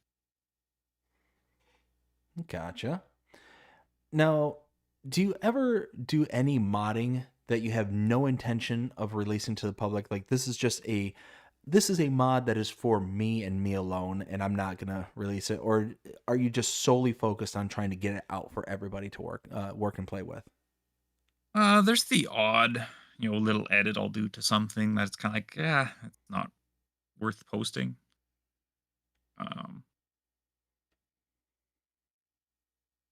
and lately, or normally most of the time, I don't do little edits, but sometimes something, things will bother me just enough that I'm like, you know what, I'm gonna make an edit of that. So like, the other week when I was playing the game instead of modding, I had a case AF11 and a John Deere combine. I'm like, you know what, I kind of want to match my combines up better. God, I don't want two cases. Like, I kind of want a New Holland. I do like I think the New Holland yellow. It's a sharp color. I think it would be cool to have a New Holland in a case. Just the contrast, and it's easy to tell which one's which in the field as well. But I didn't like the New Holland one had the red and white stripes on it, and it was the European version of the combine, and the case was the American one. So I did a quick 10-minute edit to make a North American CR11, which was just basically just moving a few lines of code, making a mod desk, and that was it. Kind of, me, it wasn't worth releasing something that's so minor when I'm sure someone's working on a proper pack that adds more to it than just changing the visibility of a few things. And do you have like a mod or something like that's out there that you would love to be able to bring into the game, but either you're hesitant about doing, whether you don't know if it's something that you could tackle with, whether it's like knowledge restrictions, or you think it might take too long to develop, so therefore you're just kind of putting it off. Is there like something out there? It's like, I would love for this to be in the game, but Uh, a lot of times for me, I like things to look right and be right. So I tend to, if possible, I tend to prefer to actually get out, find whatever it is in real life, and at least do some measuring, take my own reference pictures. Because a lot of times, a lot of things you can go out and you can, or go on the internet and you can find enough of them for sale to find decent pictures. But there's always going to be the spots that you want to model, but nobody's going to take a picture of because nobody cares when they're buying the machine what that looks like. So I do prefer if I can go and see whatever I'm making in real life myself to get my own pictures and measurements. I do prefer that. So sometimes that does, example, the 1156 versatile I wanted to make for years. I even had gone to the point of posting in a versatile tractor group trying to find someone somewhat local to me to go and measure their tractor and things, and just struck out on some guys would offer, but then at the time when they're available didn't work for me and stuff, so I never got around to that one. And then by the time I finally was getting started on it, Giants announced their own. So I'd now say that's one thing that holds me back from projects sometimes, is just the lack of reference. And I like to be do things as accurate as I can within reason. Um, Sometimes I just won't start a project because I don't have enough information to do it. for sure, and that makes complete sense. I mean, if you're missing information, then you really can't proceed. So that adds up. So we were talking earlier about your day job, and we were kind of at, well, have you ever had some equipment from your day job that has inspired you to bring into farm sim? Not directly into farm sim. Um, there's been some stuff that I've kind of done some modeling to mock up and figure out using Blender, but never directly to farm sim. There is a sprayer we're hoping to build at work this winter that I might consider putting into farm sim, just partially. Then we can build and set it up ahead of time virtually to make sure everything makes sense with the folding and all that measurements of things and stuff. But it remains to be seen whether I actually do the modeling or if we just build it in real life and figure it out as we go. Gotcha. And you mentioned that you have worked with several other modders in the past. You had mentioned, uh, oh goodness, now of course their names are going to blank on me. But anyways, you mentioned several modders that you worked with in the past. Do you oftentimes work with other modders to help them in their modding journey, or are you just kind of like just collabing kind of thing? Yeah, like I tend to help people now and then. Yeah. This evening I was working on these tractor decals for uh another modder. Uh, Helped No Creek out with his maps.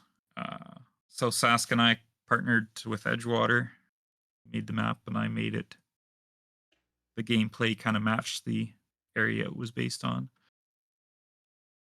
Um, so I enjoy doing stuff like that. And then the Swather pack, I had AT Farms, got the transport converted over to 25 and managed to find a way to get it working again after in 22 the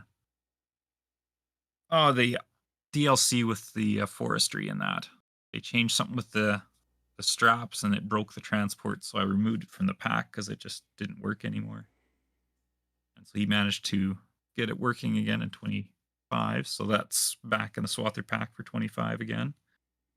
And then Green Acres Modding reached out to me and he wanted to do some edits to it because he'd run one in real life and wanted to kind of make some changes to match. And so then we started bouncing back and forth, and it turned into spent a few weeks sending the file back and forth because one of us would make a change and then the other one would go, oh, let's change this. And we just kept bouncing it back and forth and ended up with, you know, it's got proper wheel hubs now in 25, depending on what model you pick. It's got different screens and there's a lot of things that, you know, it's more accurate because of it.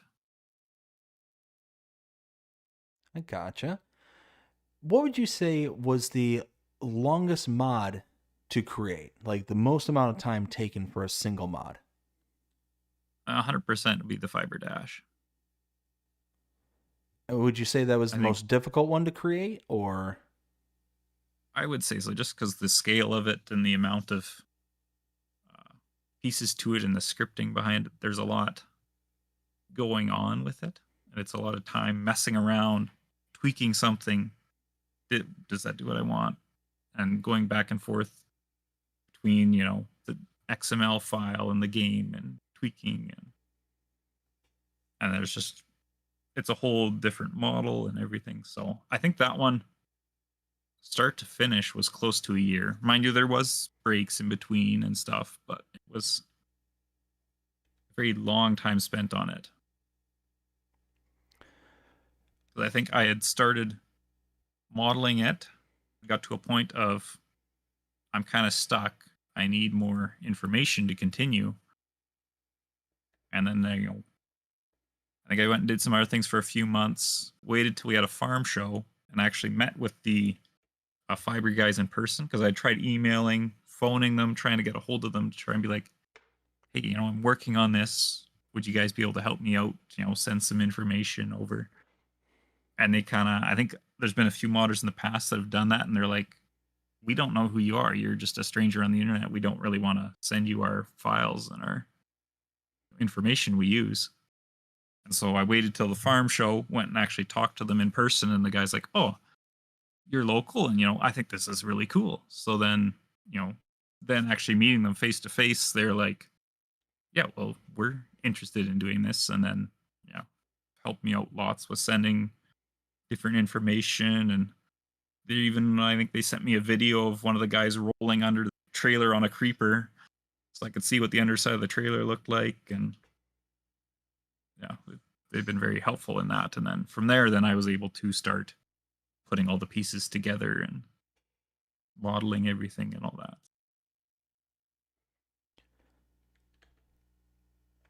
So when it comes to you creating your mods, are you pretty much just kind of building everything from scratch, like in Blender, or are you starting with something and then kind of going from there? Like, it's likely the lack of my knowledge that I'm trying to just kind of piece these things together. Looking through some of this, like some of the stuff obviously is just base game stuff, you know, edited, improved. That's stuff like the Super 7, the International CV, even like the Meridian Grain Bin pack. That's technically the Giants bins. I've just taken them and very heavily edited them to create a lot more options for that. The Seed Hawk pack, that's a Giants model. But then some of them, yeah, the Fiber Dash is kind of Fiber sent me stuff, but that's, you know, I basically remodeled it from what they sent me. And The Swather Pack, the Macdon, those are all from scratch. Um, the Volvo, that was actually an American Truck Sim mod that I reached out to the guy that made it for that. I was like, "Hey, I really like this truck. Would you be okay if I put it in Farm Sim?" And he was like, "Yeah, sure." So That's cool. that one was really cool because, yeah, the guy was really chill with it. And I know some of the Truck Sim guys are not okay with people doing stuff like that. So I was really happy that he was because I don't know. I like that truck. It's a unique truck. And there was at that time too, there was one I would quite often meet on the highway. And I'm like, that's kind of an oddball truck. It's not Peterbilt, the Freightliner. It's not common. It's kind of a niche oddball truck. And I kind of like that about it. I mean, it's still got the classic look, but it's just a little bit different. And then, yeah, once I saw that truck for Truck Sim, I was like, "Oh, I got to put that in Farm Sim." And if he wouldn't have been cool with it, I still probably would have done it, but it just would have obviously had to been for myself if I had his permission. So, one thing that I always kind of attest to through my experiences here doing this show, talking to all the different modders and map makers, content creators, is that for the most part, it's not universal, but for the most part, I find that there's a huge overlap between there being some sort of connection to the farming world, to their love and or like deep willingness to participate in the community at the next level beyond just playing the game kind of thing. Do you think that your connection with your job kind of naturally made the transition into making the mods and playing the game? Do you feel like it all kind of reinforced your passion for the game? Yeah, to some extent. I mean, part of it is too, like, I actually been modding for Farm Sim longer than I've had my job. But I grew up on a farm as well, so there was that, growing up on a farm, of course, obviously you have, you know, an interest in farming because it's just how it is when you grow up on a farm. Um, and it initially, actually, when I graduated high school, I did want to work for the railroad, and yeah, eventually, then my perspective changed that I didn't have an interest in that anymore. I was more interested in farming, and then yeah, farm sim's been a part of that for sure.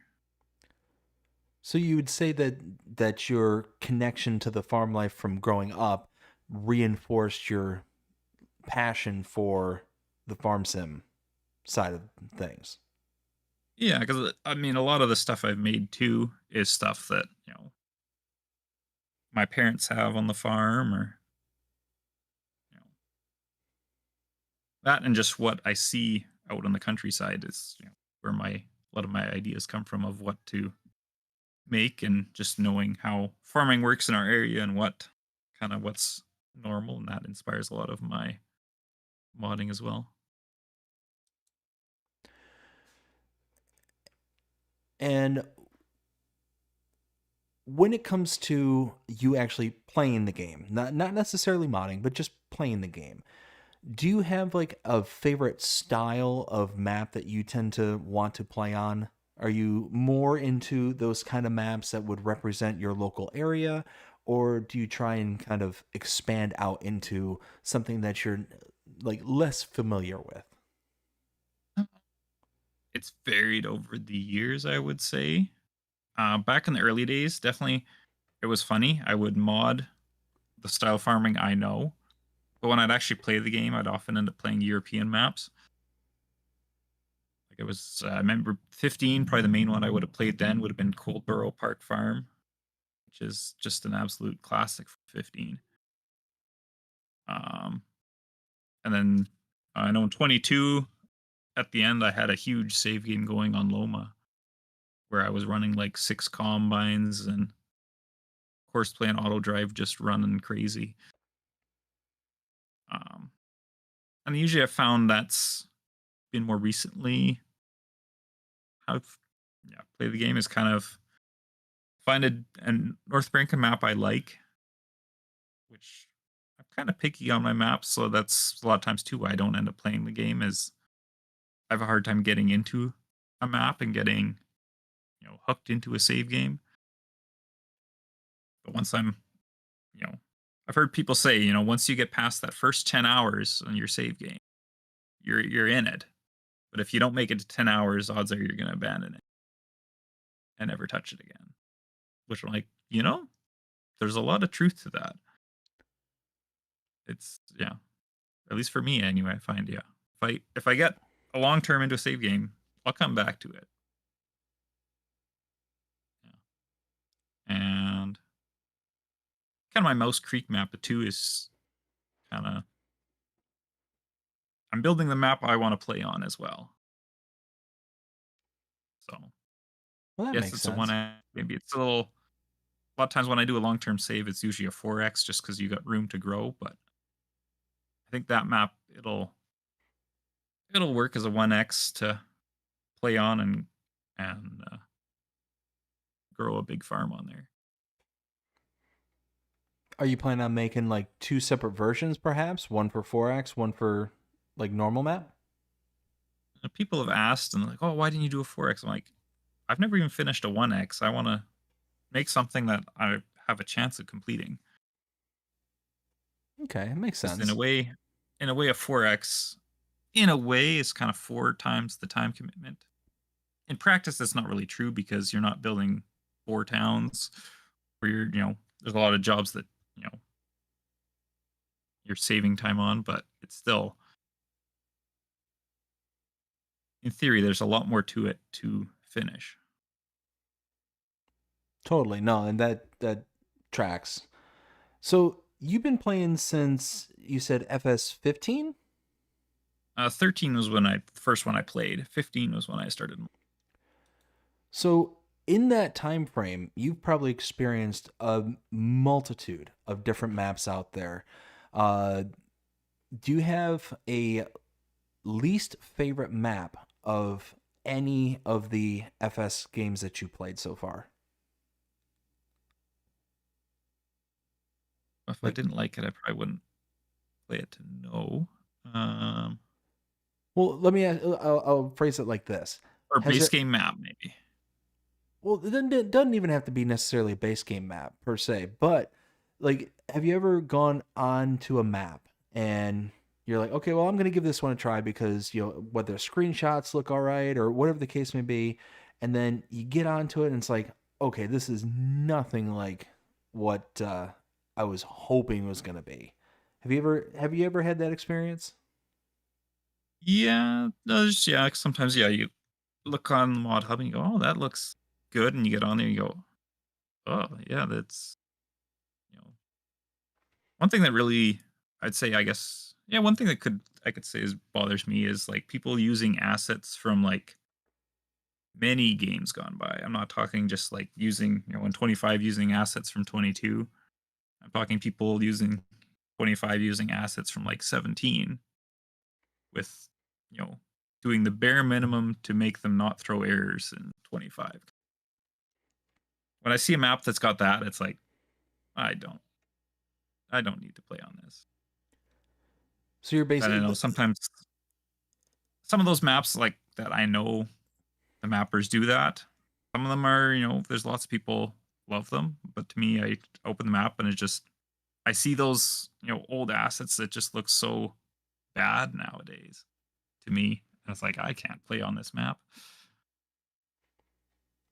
So you're talking like those maps where they've been like converted from like years past? Is that what you're referencing?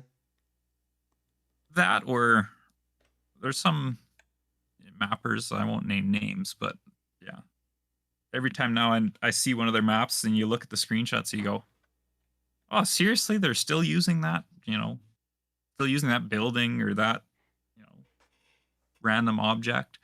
that parked semi truck that looks straight out of 15 or 17. I Um, gotcha. So like there is a point where things either need to be updated or you just stop using it. yeah, I agree. 100% agree.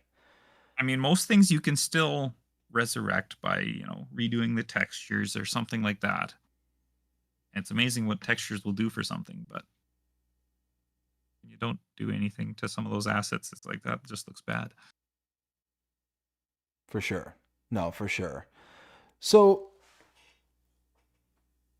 if you could pick any map throughout any of the series that you played, so 13 going on into 22, and you could snap your finger and poof, it'd be here for FS25, what's that one map going to be for you? Oh, I've been thinking about this a lot lately, and I think I've been coming back to Coldborough Park Farm. There's just a lot of nostalgia to that map, and I spent a lot of time on it. I know it's not going to be converted. I know Bullet Bill's not. I think he said many times that he's not gonna, update it to bring it to the current games, but it is very nostalgic for me anyway. A lot of hours spent in that map. So, do you tend to keep up with the news going forward for like maps that are coming out or things along those lines, or do you just kind of stick to the things that you're doing? Um, like I follow. There's a few pages I kind of check out to see what's going on mod wise, and but outside of that, I'm not following every modder out there to see what they're working on. There's kind of two pages that kind of share stuff from modders, and if they post about it, I'll know. But otherwise, I don't know until it's on the mod hub or. So, has there been a map that's been announced for FS25 that you are kind of chomping at the bit for that you're excited to see come to FS25? Mouse Creek. Good answer. Good answer. Yep. I'd like So, to see when that guy finishes that map. That'd be nice. hey, like I said, anything tagged with Bcbuhler, I'm definitely going to be running to the mod hub. So before FS25 was released, we were in that kind of phase in latter stages of 22 where we're starting to get that slow drip of information of all the features and the components that were going to be in the FS25 world. So we were hearing things like God rays, we were hearing things about weather events, we were hearing ground deformations, so on and so forth. We were getting all those little drip, drip, drip of information. What was the one feature that you were the most excited about when FS25 was being talked about and was being kind of hyped up? Hmm. I feel like I don't know if I would have known. Well, yeah, I think the kind of that new material system. Yes, it's been kind of a pain to convert, go back and everything. But really, if you have the Blender files, it's not that bad.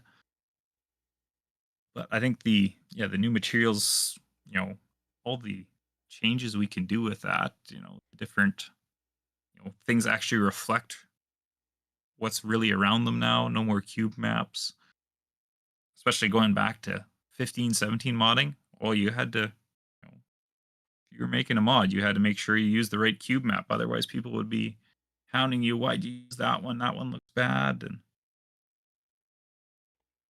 it was quite the thing of which cube map you were using. And now we have real reflections instead, which is awesome. And the material system, it's a pain to learn something new, but it's I really like it. It's a very versatile system that we have so many more options to customize things now with how it is. We can kind of make our own materials by, mixing and matching different textures together if we really want to, which I've done a few times. I've actually, uh, instead of the normal FS diamond plate that doesn't really look right to me anyway, it's not the proper diamond plate. But if you, instead of using the farm sim diamond plate normal map, you can go and grab a proper diamond plate you want and use that instead in your texture. Then you get a proper diamond plate, which back in 22, you would have had a normal map that's huge to get the diamond plate to look right on that object, and so that things like that are very welcome addition. And I think maybe not so much when they were hyping it up, but once they got the game and learned what it was like this is a great thing. And what would you say is one of the features that you were excited about initially, but kind of soured on after you got your hands onto the game and started poking around with it?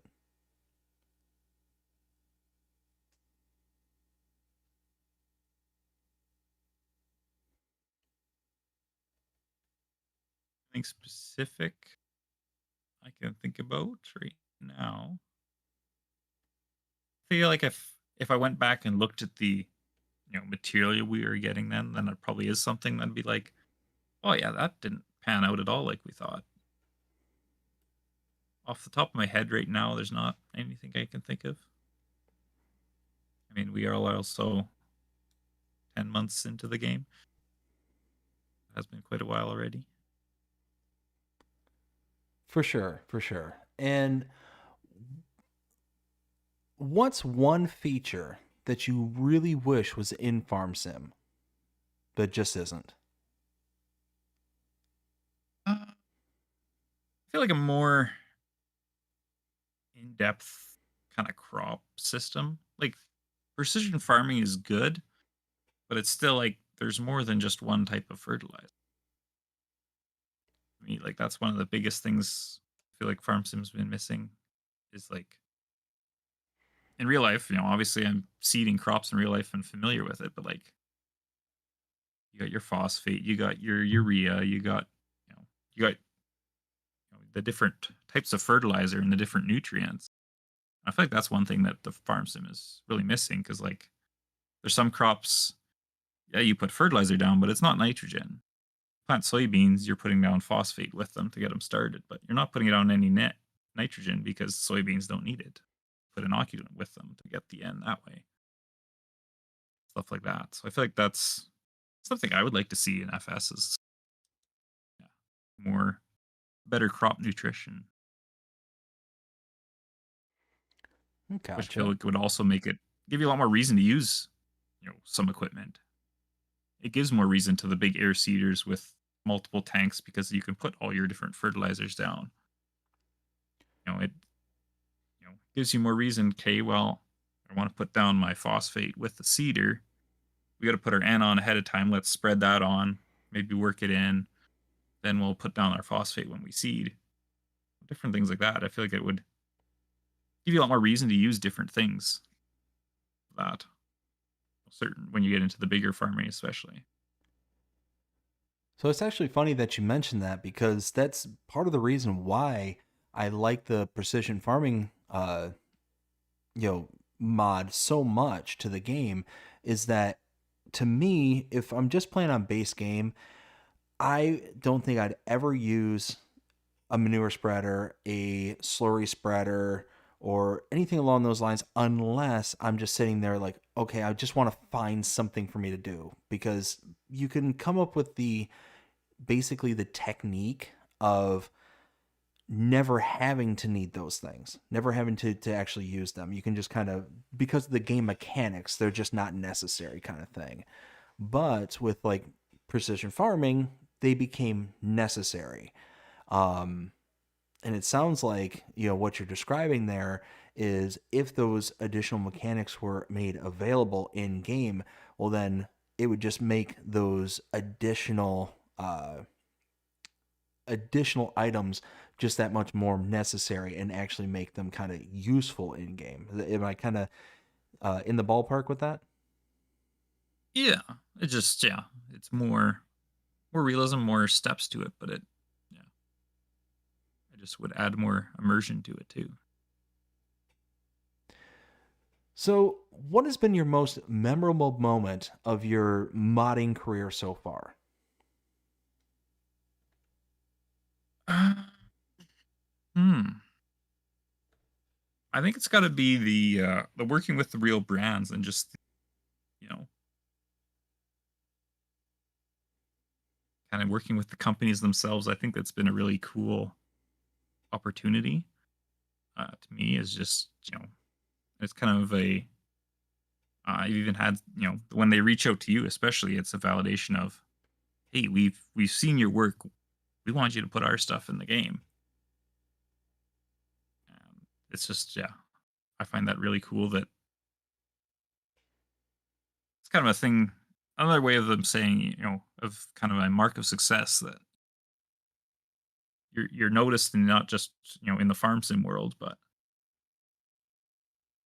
maybe someone works for that company that's in that position to say, hey, let's reach out to that guy. So, when you got the opportunity to work with the first brand, ever, like the first actual real life company kind of thing, was there that kind of moment where you're like, whoa, like I'm doing something special here? Well, actually, the first one that I worked with, which nothing ever actually came out to the public was, but the first one I actually worked with was Elmer's back in 17. Um, or no, 15, 17, 17, I think. Yes. And yeah, I got a hold of them and I'd started making a Hall Master, exactly the one we have in the game now. And I still have the model, and my models actually from then is still actually probably better than the Giants one that's been in the game since 19. I've just never gotten around to bringing it up to standards because 17 is obviously two material systems ago. So that's quite a bit of change there. Um, yeah, I'd started working with them, and then they got an email from Giants saying, "Hey, we want you know we wanted you to be part of the game." And they're like, they emailed me and were like, "Hey, we got this email. What do you think we should do?" And I was like, "Well, obviously, if they want to make you a part of the game, go for that. Like, I'm just a modder. I can, you know, a few thousand people are going to download my mod. But if Farming Simulator, puts you in the game, everyone's got your grain card, kind of thing." Mm-hmm.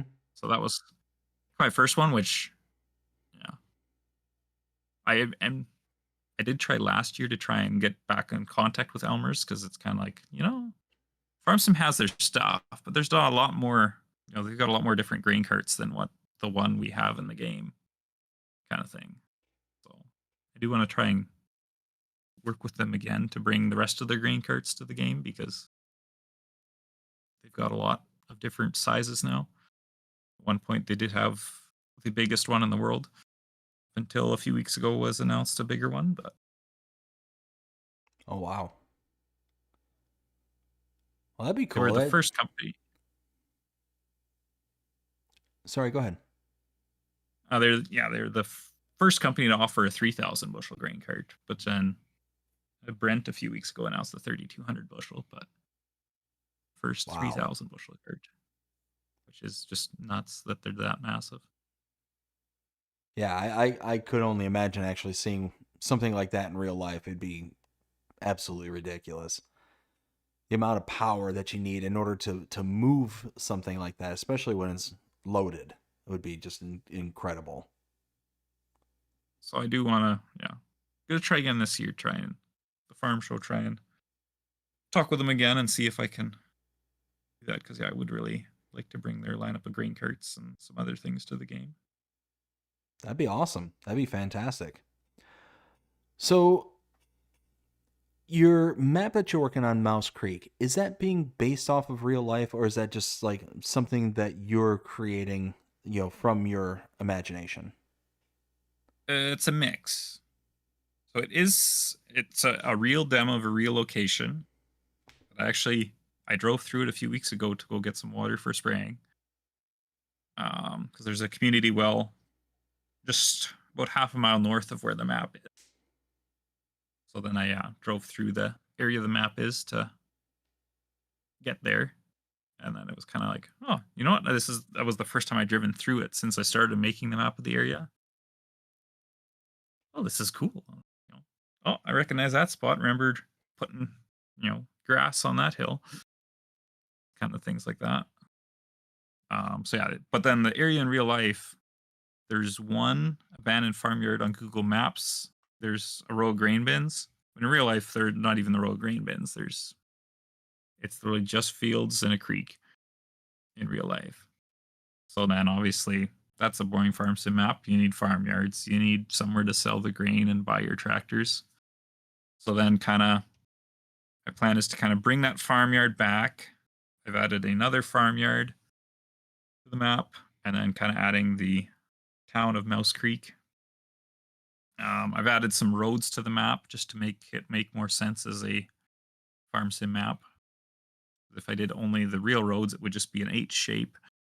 So I added roads to kind of grid it up and it's kind of a scaled area now. So I've basically turned a quarter section, which is 160 acres, into quarter sections. So there's a square of 40-acre fields, 4 of them in what used to be a 160-acre field, just to kind of make it more gameplay friendly. Because otherwise, if I did it how the real area is, there'd be like 5 fields or something.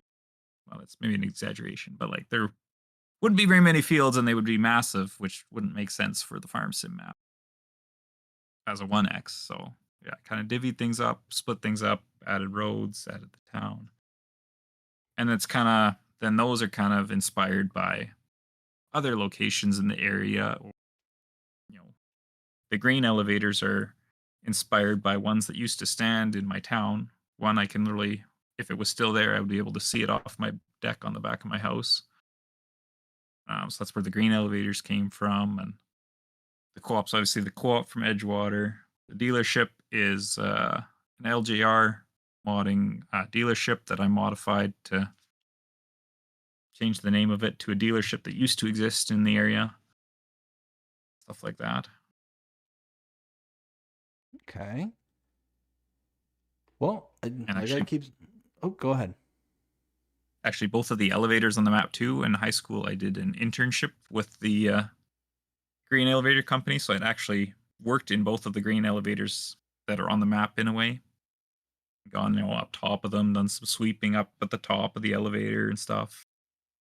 The one, there was a door that, went and poked my head out, and you could look over the whole town from up there, which was frightening because you're up so high, but also really cool to look down on the whole town, because that's normally not a perspective you get in a small town, to go look down on your whole town.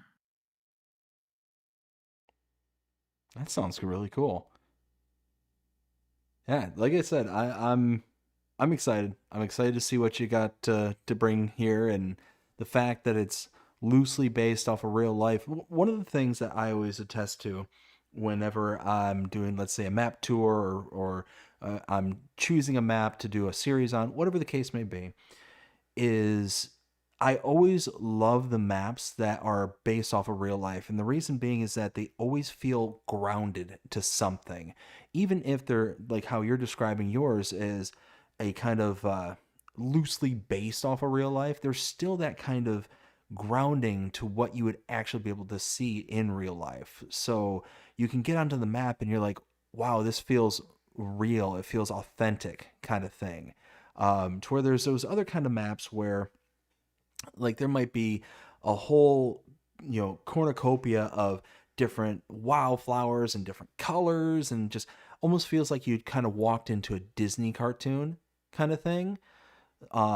And it just kind of, to me personally, kind of sucks me out of the farm sim experience. So based off of what you're saying there, it sounds like your map's going to be like certainly up my alley.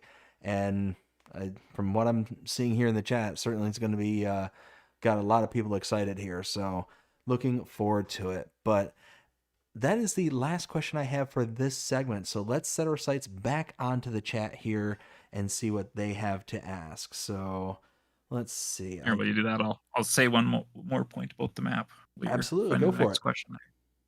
So yeah, kind of two. This summer as I've been driving around and being working on the map and driving around the countryside, it's kind of like see something and go, I should something like that in my map. Notice something that since you start working on the map, you look at things different. You go, oh, you know what? That would be a cool detail to add somewhere in the map. Things like that. So there's lots of those that I'm like, oh, every time I drive somewhere, I think of something new I got to add. This just keeps getting more and more work. Whether I actually do them all in the end is remains to be. Keep getting Almost, inspired every time I drive somewhere. I was gonna say almost one of those where you don't want to have to go somewhere because you're afraid that you're going to be bringing home more work. Yeah, it's a good thing winter's coming, and then I won't drive around much, and then I won't notice. Oh goodness. Alrighty, so Bearded Ginger Farmer asks, what is your favorite FS25 map so far? Well, the other week when Forest River came out by OS Farms, I really got into that one, playing on it a bunch. Kind of just came out at the right time that wanted to get on it and explore, and kind of was in that don't really want to mod. I just want to relax and sit back, and perfect map to just throw 5 tractors out in the field on course play and sit back and watch them and watch a YouTube video. So I'd have to say that's probably one of my favorites. I Excellent, really like excellent. Ray County as well, was another one I liked, but just didn't hit at the right time that I got super into it too much. Gotcha, gotcha. Awesome. Well, Bearded Ginger Farmer, thank you so much for your question. We got one from Ken Adlam. Ken, how you doing today? Hope you're having a fantastic day so far. Says, I have a question for Bcbuhler. Why does the Agco hay mower keep getting stuck on grass fields? Doesn't matter what map I'm on. Well, good news, Ken, if you're still here. There is an update pending with Giants that Green Acres and I will be kind of testing around, and we've not been able to get it stuck. I did add an option to kind of manually set the height when you lower the header. So it runs on the same key bindings as you would use on the swather header to raise and lower the reel. You can then use that to raise and lower the header when it's on the ground.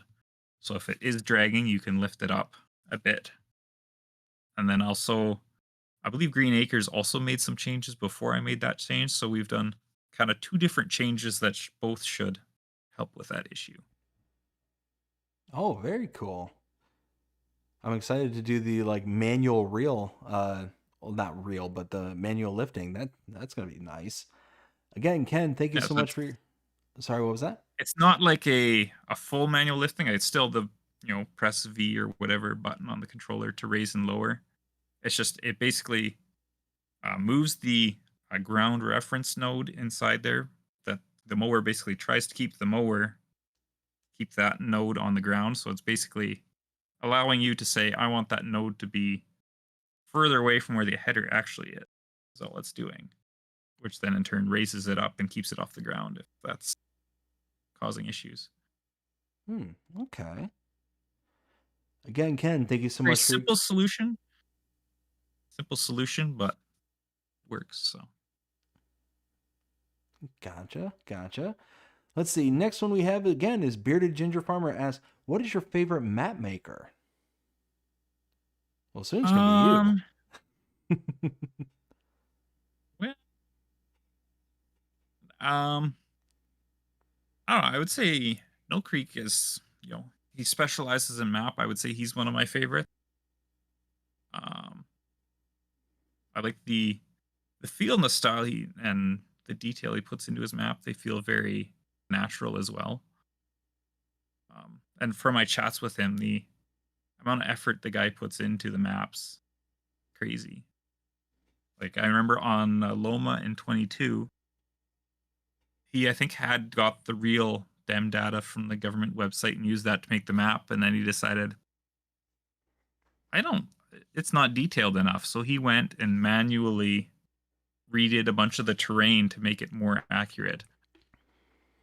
And he just would basically stare at the Google Earth satellite view and kind of figure out, okay, well, this ridge goes like this and that. And I don't know how he did it, but he did most of the terrain on the map by hand. He said it was not, a lot of it was dem. And he got into the detail of looking at Google Maps, where's the foliage, and the dude goes almost nuts on detail sometimes. But that's what makes a great map. Oh yeah, I say it in a lot of my tours. Details, details, details. You got the details, and it can really make the difference between you know what I actually said in just my most recent map tour. Uh, if you got the details, it can make a good map into a great map into an amazing map, an amazing map into a legendary map. Like all those kind of small iterations of details really adds life to a map, in my opinion, at least. Yeah. Yeah, a lot of times, those 6 pictures you get on the mod hub. Yeah, if I may like the idea behind the map, but if those 6 pictures, you know, they don't look like they have, the detail or whatever that I want to see, I don't care to download it then. 100% agree with you. Again, Bearded Ginger Farmer, thank you so much for your question. We got one from Kyle. Kyle asked, BC, were you planning on a smaller box drill? And I think this was a re-ask, because I think he may have missed your previous answer. You ask if he's here, and then wait till he responds, and then answer that one. Yeah. So, Kyle, if you're still here, go ahead and let us know in the chat there, and we'll move on to the next question so we can get everybody else in here. So, we got Farming with Outlaw Ag. Outlaw Ag, how you doing tonight? Hope you're having a fantastic day so far. Says, are you planning on bringing back the Mack truck over to FS25? Yes, I am. I was planning on doing a little bit more major changes to it, not just a straight conversion. So I was kind of leaving that one till the end. Figured I'll spend a little bit more time on it. Part of that stems from it was such a popular mod in 22 that I'm like, I feel like I should, give it that little bit more love in the conversion process. Because looking at it here, it's got almost 2.5 million downloads apparently for that one alone. I feel like that's worthy of it getting more love. Oh, for sure. 100%. That's crazy. Let's see. Again, Outlaw, thank you so much for your question. Greatly appreciate it. Looks like I got the last question here. It says from Bearded Ginger Farmer, says, when it comes to trying sounds to mod, is that all done in the XML or in the Lua files? Sound stuff is all XML. Most vehicles, like drivable vehicles anyway, have their own separate sound XML. And then there also is some in the normal vehicle XML for like your animations, like those, hydraulic clunks and the different noises like that. When things move, the different clunks and bangs and hisses and whatever. Those are all typically done in just your normal vehicle XML. I know on my the Mac and the Volvo, the motor sounds are actually in the normal vehicle XML, not in the separate sound XML, because they actually change with whatever motor configuration you have. It, depending on which one, it might change which sound file it uses for the motor. Okay. Oh, Kyle says he's here. Yes. So he was asking, were you planning on a smaller box drill? I think he had 2. I think he had one. The other one was about the air seeder too. The air seeder. That one I was thinking of either the Flex Coil 5000 or Burgo 5710 was kind of the older, smaller air seeders I was thinking of doing. But I haven't decided which one. There's kind of pros and cons to each one. So it'll be whenever I get to it, I'll make the decision of which one it'll be. And then the box drill that's another one I'd like to do, but don't know when I'll ever get to it, or if I'll ever get to it. Gotcha. All right. Well, like I said, that is the last question. Again, Bearded Ginger Farmer, thank you so much for your questions. And thank everybody for all your questions here tonight. Greatly appreciate every single one of you. We're going to move into our last segment here called That's a Silage Wrap. This is where we're going to start closing things out and drawing things to a close. So first off, Bcbuhler, I want to thank you so very much for coming on to the show tonight and doing the interview. I greatly appreciate it. I had an absolute blast with you here tonight. Thanks. I enjoyed myself too. So, do you have any future projects or plans that you would like to share with us here tonight? I could elaborate a bit more on the Mac, kind of my plans for when I convert it. Okay. So I'm sure people want to hear about that. I was planning on adding the Superliner hood back onto it, kind of. I figured, well, people might want to use the Superliner hood, and I don't know exactly what 82 Studios. I know he's been kind of taking a break with some issues, so I know his probably won't be coming anytime soon, so I might throw the Superliner hood on it. And yeah, just adding some more configurations, probably bring it kind of to a similar level of options that the Volvo has for me.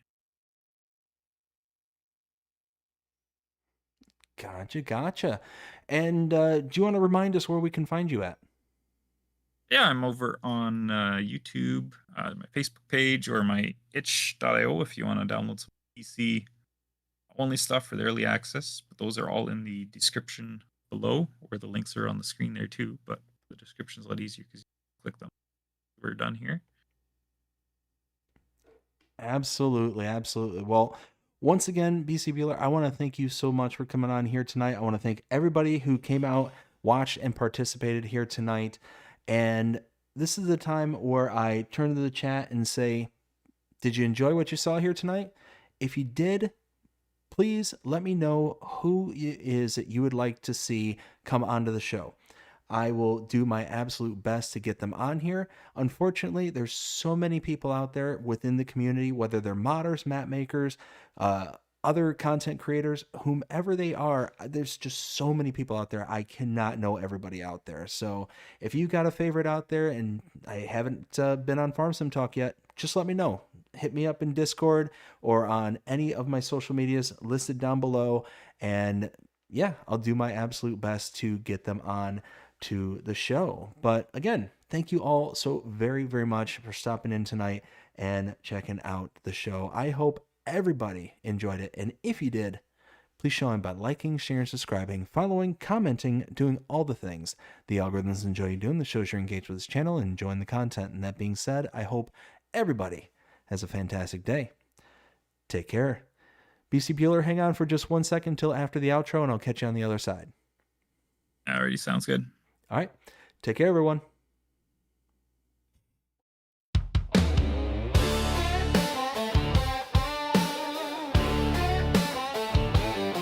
This is Farm Sim Talk with BDD. Let's roll. Out here in the country, where the roads run wide, there's a world behind the pixels that we're bringing to the light. From maps to mods, to the rigs we drive, we're talking to the folks who keep this farm life alive. It's Farm Sim Talk with BDD. Come pull up a chair and ride along with me. Stories from the makers, the builders of the scene. Farm Sim Talk, where we live the farming dream.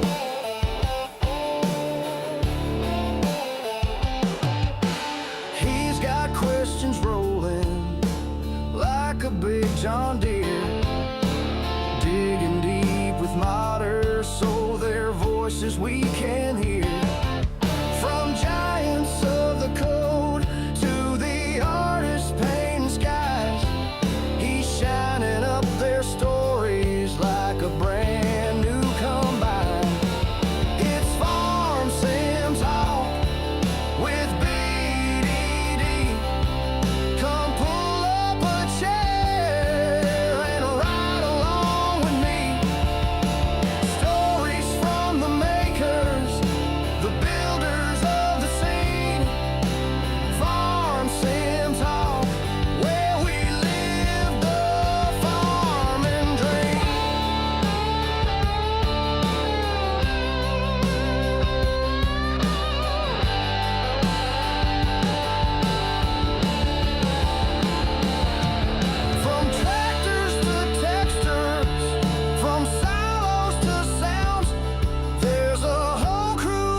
with BDD.